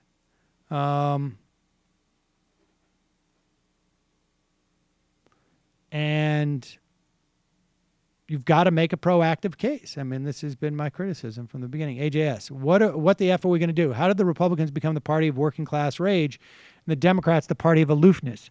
How will we clean house to win again? This liberal establishment has been thoroughly rejected. I don't think we can trust demographics anymore. How do we pivot? I feel sick. All the jokes and everything. I love you guys, even if we disagree a lot. There's no way I'm quitting my membership now. Nate Cohn tweeted that Clinton suffered the biggest losses in the places where Obama was strongest among white voters. What does that mean in terms of this being an election about racists? Like I say, I think part of this is, one, misogyny, I've always said this, is more acceptable to people than racism. And that in some ways, like, it's also an extension of racism. You know, it is, I don't think it should be that hard to understand the concept of like, wait, whoa. We gave them one. Now we got to give them two in a row? I think that's part of the attitude. I can't believe that The Daily Show will be the voice of the left again. I'm going to be sick. We had a great thing going with the left under Obama, and now that's gone. Yep. Isha, worst part, Colorado got rid of Colorado Care. 100,000 left presidential vote blank, when 12K was the difference in Michigan. 100,000 left the presidential vote blank in across the country or in Michigan? Juju, Trump picks top climate skeptic to lead EPA transition. Yep. But Hillary promoted fracking. Matt and the BK. In case you don't take my call, how is Mila this morning? I was thinking of her this morning. She was upset. She was crying. And she, I think, only understands like one part of it. She's just like, how can a guy so disgusting be the president of the United States? I don't have an answer for that. I do not recall ever feeling this numb after an election. I felt angry after 2004. I volunteered and depressed, and I'm kind of worried about this current numbness. I feel like my soul was sucked right out of me. I need to go make sure I can still see my reflection in a mirror. A friend whose parents were born in China tried to reassure me with, we survived the Cultural Revolution, so you can survive this. Of course, they escaped to a new free country to raise a family. I think the DNC needs to hire Michael Moore as outreach coordinator to the disaffected white voters. Speaking of Hayes, Sam, I hope you get obliterated in the next election draft. In shock. My father is a narcissist and imitates behavior he sees. I noticed when Trump was ascending, he began acting like Trump. He teased my wife, and we currently aren't speaking. My mother is passive and puts up with my father's behavior. They're both evangelicals. My dad was even a pastor growing up. I can't look at them in the same way anymore. I've lost all respect for them. Am I taking this too personally? I really have no interest in speaking to them ever again at this point. It's going to be a weird holiday season. I have a teenage son, and I feel like they've just ruined his future. I'm hurting. I don't know what to tell you. I mean, I think I may have some in-laws who voted for Trump. And, you know, I am just determined to try and keep that from my daughter. And I have a feeling she has suspicions. And I don't know. I don't know if those people will sort of say like, oh, wow, I didn't even contemplate that. Yeah, what do you tell your daughter about who we just elevated to the presidency? I don't know. Asthmatic grapefruit, Clinton. Only actors, politicians from now on? Chelsea from Chicago. I used to share Kelly's perspective from earlier regarding Trump voters, someday regretting what they've done. But frankly, at this point, I have no faith in the ability of these people to think for themselves. These are the same working class whites who think that we need to eliminate the estate tax, for Christ's sakes. We're reaping what has been sown by right-wing radio, telling the masses to distrust everything the media says, hate liberals, and actively disregard facts for decades. Doe Link. I kind of lost it when Paul Ryan was self-congratulating that campaign had rebuilt the Republican Party thanks to riding the coattails of Trump. Party of white nationalists. Guy who said, get back on, doesn't give you 8 hours to grieve. Stopped watching TYT several weeks ago because of drum beats for Stein and harping on Hillary's emails. Glenn 1. The angry white man has been around for a long time. This election was about the constant demonization of Hillary over nonsense. Period. Full stop. while allowing Trump to get away with no tax returns and a multitude of lies. Secretary Gingrich. Pennsylvania, Michigan, and Wisconsin were expected to vote blue but didn't. These states were particularly hurt by NAFTA and would be hurt by TPP. They voted against Clinton. I just don't think she won the margins she was supposed to in the cities. I think that's more the reality, frankly. Europe is no better. Sitting here with the book, No Shortcuts, Organizing for Power, and I hope you'll be able to teach your audience to do so. Putin's mic check. Thank you so much for moving words at the start of this episode. Normally it's your guests who get me weeping with hope, but you did it today. I was a bit lost, but your challenge to recall the motivation to get involved for the benefit of others cast my should I fee feelings into the appropriate light. I'm reminded of JFK's ask what you can do for your country and look forward to your words on a new fight in the months ahead. Chriso, thanks for the ray of light and laughter in your opening poem, Sam. Run, people. Share, save, and share over rows, billions of rows. Amen. Garen, and I mean love in a Kelly way. I don't know what that means. Militant apathy. A lot of people are going to hate Hillary now. We can't just fall into that. It was an identity election, white identity. Black and brown and gay people cannot be responsible for salvaging our democracy every 4 years. There's something wrong with the way white people see themselves. I was against Hillary and the machine, but I gained a lot of respect for her when she went to that debate and had to look at all those men that Bill had dealt with. I don't know how many men would have gone to that debate and looked in the faces of all the guys that their wife had slept with. None. Hubris was her problem. Distance girl. I slept for a couple hours and I was awake from 3 a.m. to 7, slept a bit more, but I'm up since 9. Thanks for the little hope you can offer. Sorry, Michael is sick. My friend at the DOE said he had 30 employees calling sick this morning. I'm surprised Milo went to school. Sarah Bell, a bit of dark humor. We now have proof of reincarnation. Trump was born 1 year after Hitler died. It's a long time to wait. No, it isn't. That would just be 2 months. Wait, what? That would be 2 months. 2 months between Trump and Hitler? Well, if he died and then he was born a year later. Oh, no, you're right. Well, it's 3. I suppose. It's really 10 months pregnancy. Oh, yeah, I guess. I don't really know. They don't tell you that. I guess you know more. Your local leftist. I understand you guys have so many people on the line. I've personally been on the phone for 40 minutes. Hopefully I'll be picked up, or should I hang up? I can't promise anything. I'm looking at people who've been on the phone for almost an hour and a half. No, we'll do another 20 minutes. Actually, I've got to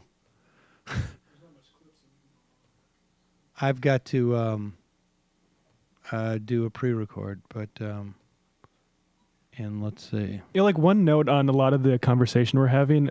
Everybody, I think it's sort of like a natural, sort of like solipsistic impulse to want the fault that you find most important to be the only fault people find, and people act like it's some sort of challenge if you say, well, misogyny isn't the threat or economics isn't the issue, and the fact is, like, it's a mix of all these things. But yeah, I mean, I think you're right about that. I think there's all right, we got 10 minutes. If you've been on the phone for a long time, folks, I would hang up. I mean, I got a lot of people to get to, and there's no way I'm going to, so I apologize for this. You're calling from 618 area code. Who's this? Hey, it's Kevin from St. Louis suburbs. Hey, Kevin. Got to be quick. I know you've been holding for a long time. I'm sorry. I was just wondering if you had a feeling, like I live in southern Illinois, which is a safe blue state, and I know a lot of people who usually vote Republican don't like Trump, but they kind of bought into all the Hillary scandals and everything, and I think they felt safe voting for Trump because they knew he wouldn't win the state, and with all the polls saying she was 70% to 90% likely to win the election, if you think there was like a national thing where people don't like Trump, but they felt like they had some kind of deniability that their vote would matter. I mean, I don't know. The typical data is that when people think that their candidate's going to win, people go out and vote because they want to vote for a winner. So I don't know. I don't know if that kept people away. I don't think that would explain, that number of people, to be honest with you. Right. I didn't think it made the difference in the election, but I thought maybe it would be, a single-digit % of the people who actually voted for him or something. It's possible. I mean, it's possible. Who woke up this morning saying, what did we do? I mean, I think there could be, Paul Ryan may have woken up that way this morning, but I think it was also happy. Like, well, it actually could work out. Or it could be a problem. I don't know. Right. I mean, I think that's possible. All right, well, it's as good as explanations I've heard of anything, but appreciate the call. No, I appreciate your show. Thanks, man. Thanks. Let's see. You're calling from an 801 area code. Who's this?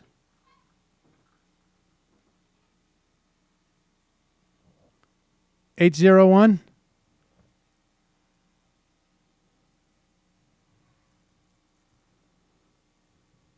Phone system's a little bit sluggish today because of. Calling from a 443 area code. Who's this? Hey, Sam. This is Anthony from Baltimore. Hi, Anthony. Hi. I originally started this call to say one thing, but given all the other calls, I just wanted to say that this whole phenomenon that's been going on with people calling and blaming you and Chris Hayes for things is totally ridiculous. And at a time where something this crazy has just happened, it's totally counterproductive to be this angry and I don't know, just to blame you guys. And I just wanted to say, I had a block party last night in Baltimore, and I commandeered the projector, which was being displayed on a huge screen, and you guys were being played in Baltimore for a while last night, and we were with you. Oh, wow. And I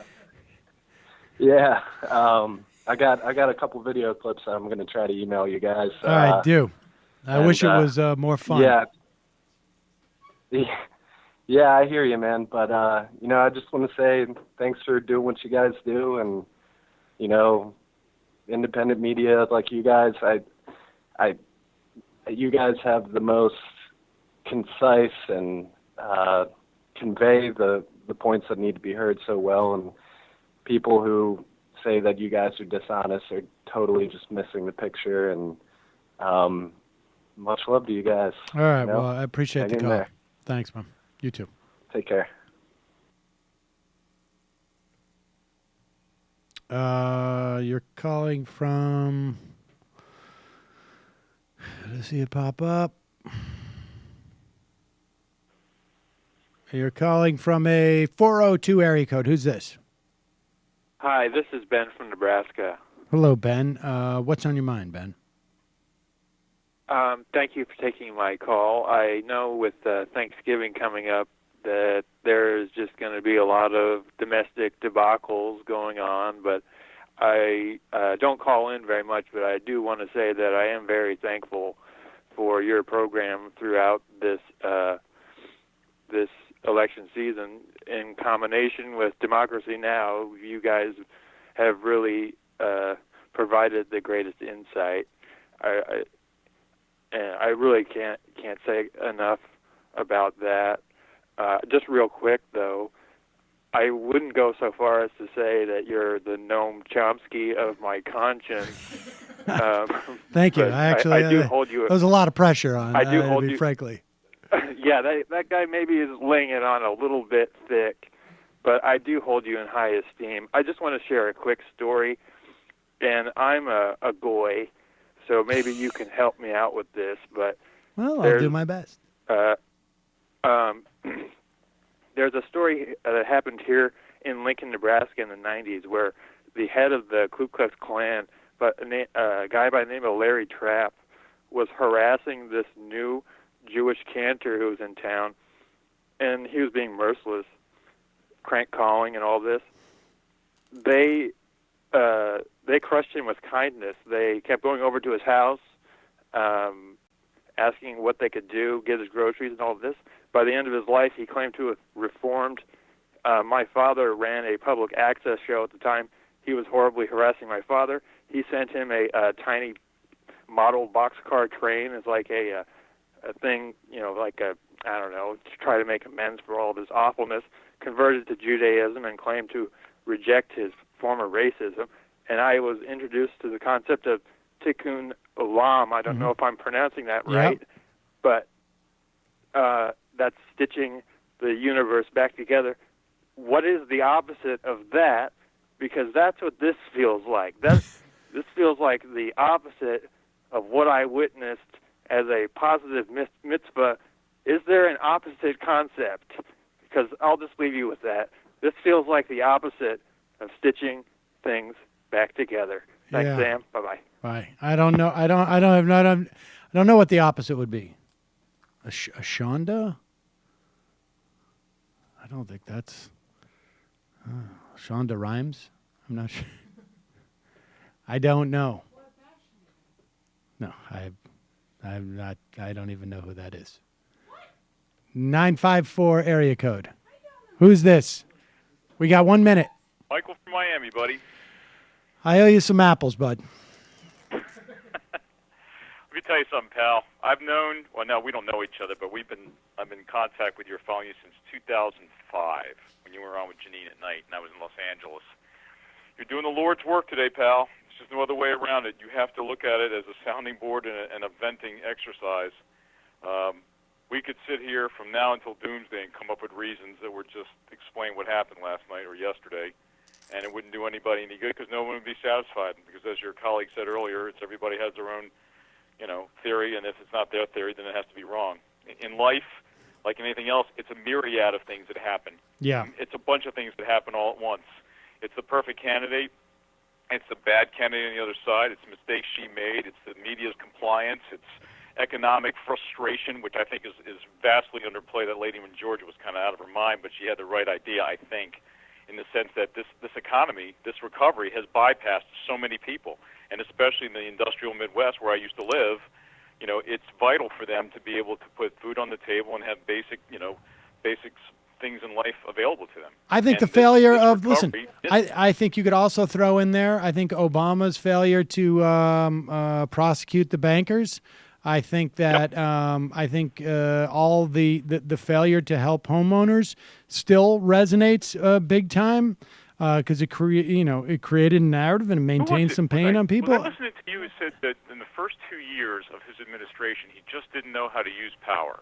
He wasn't aware of the fact of what he had, and therefore he was ignorant in a dumb sense, but he was unskilled in the ability to utilize the levers of power at his disposal, and that was the biggest mistake he made.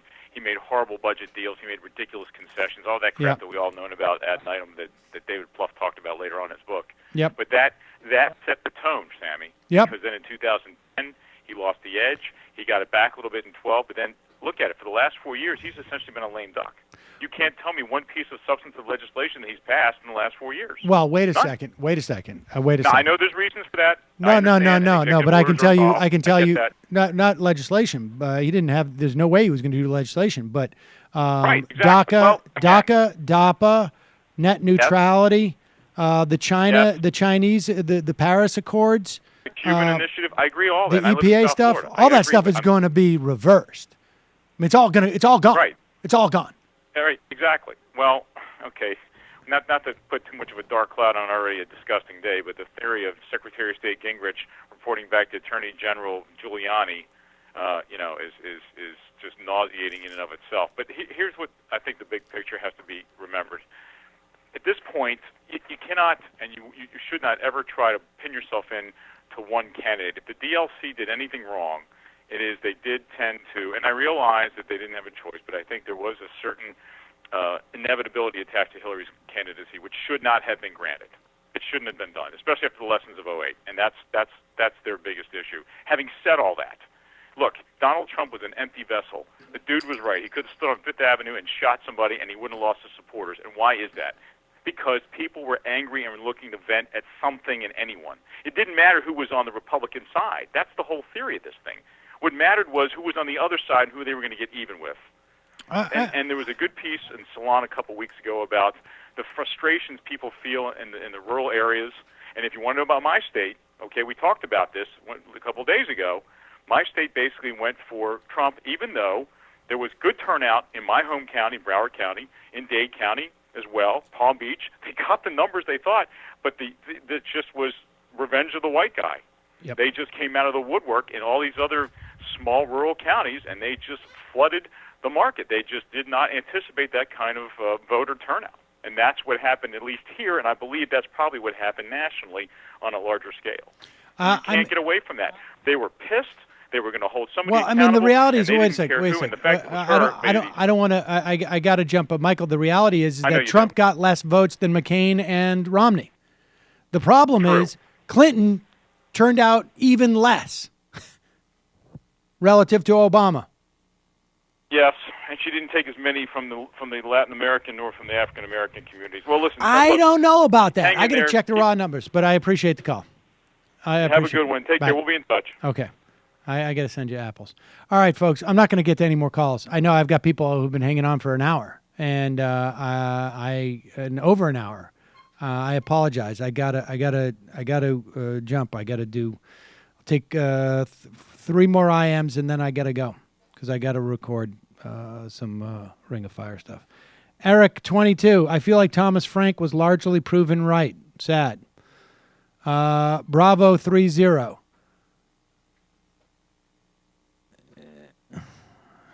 Well, I can't read the whole thing, but because it's too long. But he promised to make Germany great again. Beer for later. You can only get whites to overcome their racism, xenophobia if they have good economic prospects for themselves. Racism, xenophobia is a completely predictable result of the neoliberal assault of the last 35 years, except for the fact that 35 years ago, the whites in Georgia were also a little bit racist and xenophobic. They would have been into Pepe memes too. Pepe. The Clinton Foundation is a total scandal. If you can't admit that, that's the problem. Right. I remember all of those forward-thinking people in Georgia 35 years ago. Oh, my God. Pataki on the attacky. Sam, not much to say, but I think you're a great guy, and if you ever visited Scotland, give me a shout. I will do that. Oh, my God. All right, one more, and then I got to go. I'm sorry, folks. Brave-O-Matic, happy to be leaving the country tomorrow, even if it's just for 2 weeks in southern Italy. We'll discuss possibly moving to Mexico during that time, though. Not you and I. All right, folks. We'll be back tomorrow. On the program, I think Adam Green will be here from the PCCC. Originally, I thought we would be talking about how we're going to push Hillary to the left. Now it's going to be, he's an appropriate person to talk to, in my mind, because those guys are very, very supportive and were instrumental in helping, create the Warren wing of the Democratic Party. And now I think it's pretty clear that wing is ascendant. Hang in there. We will figure out the next steps over the coming days and weeks, and we'll endeavor to take them. If you have kids or parents or brothers or sisters or cousins or pets, go home. Or if you're home, turn to them and hug them or wait for them to get home. Do whatever you have to do to actually hug them. And hang in there. We'll talk to you tomorrow.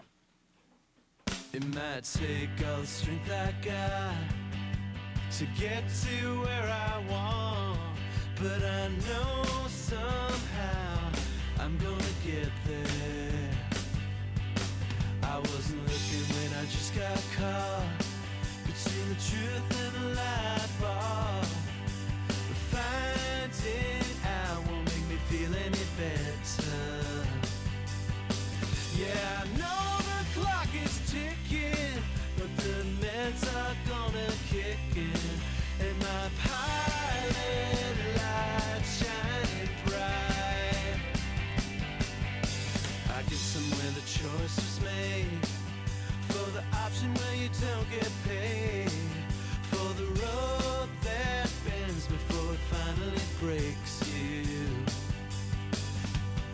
Guess somehow I lost my drive between the 101 and the 5.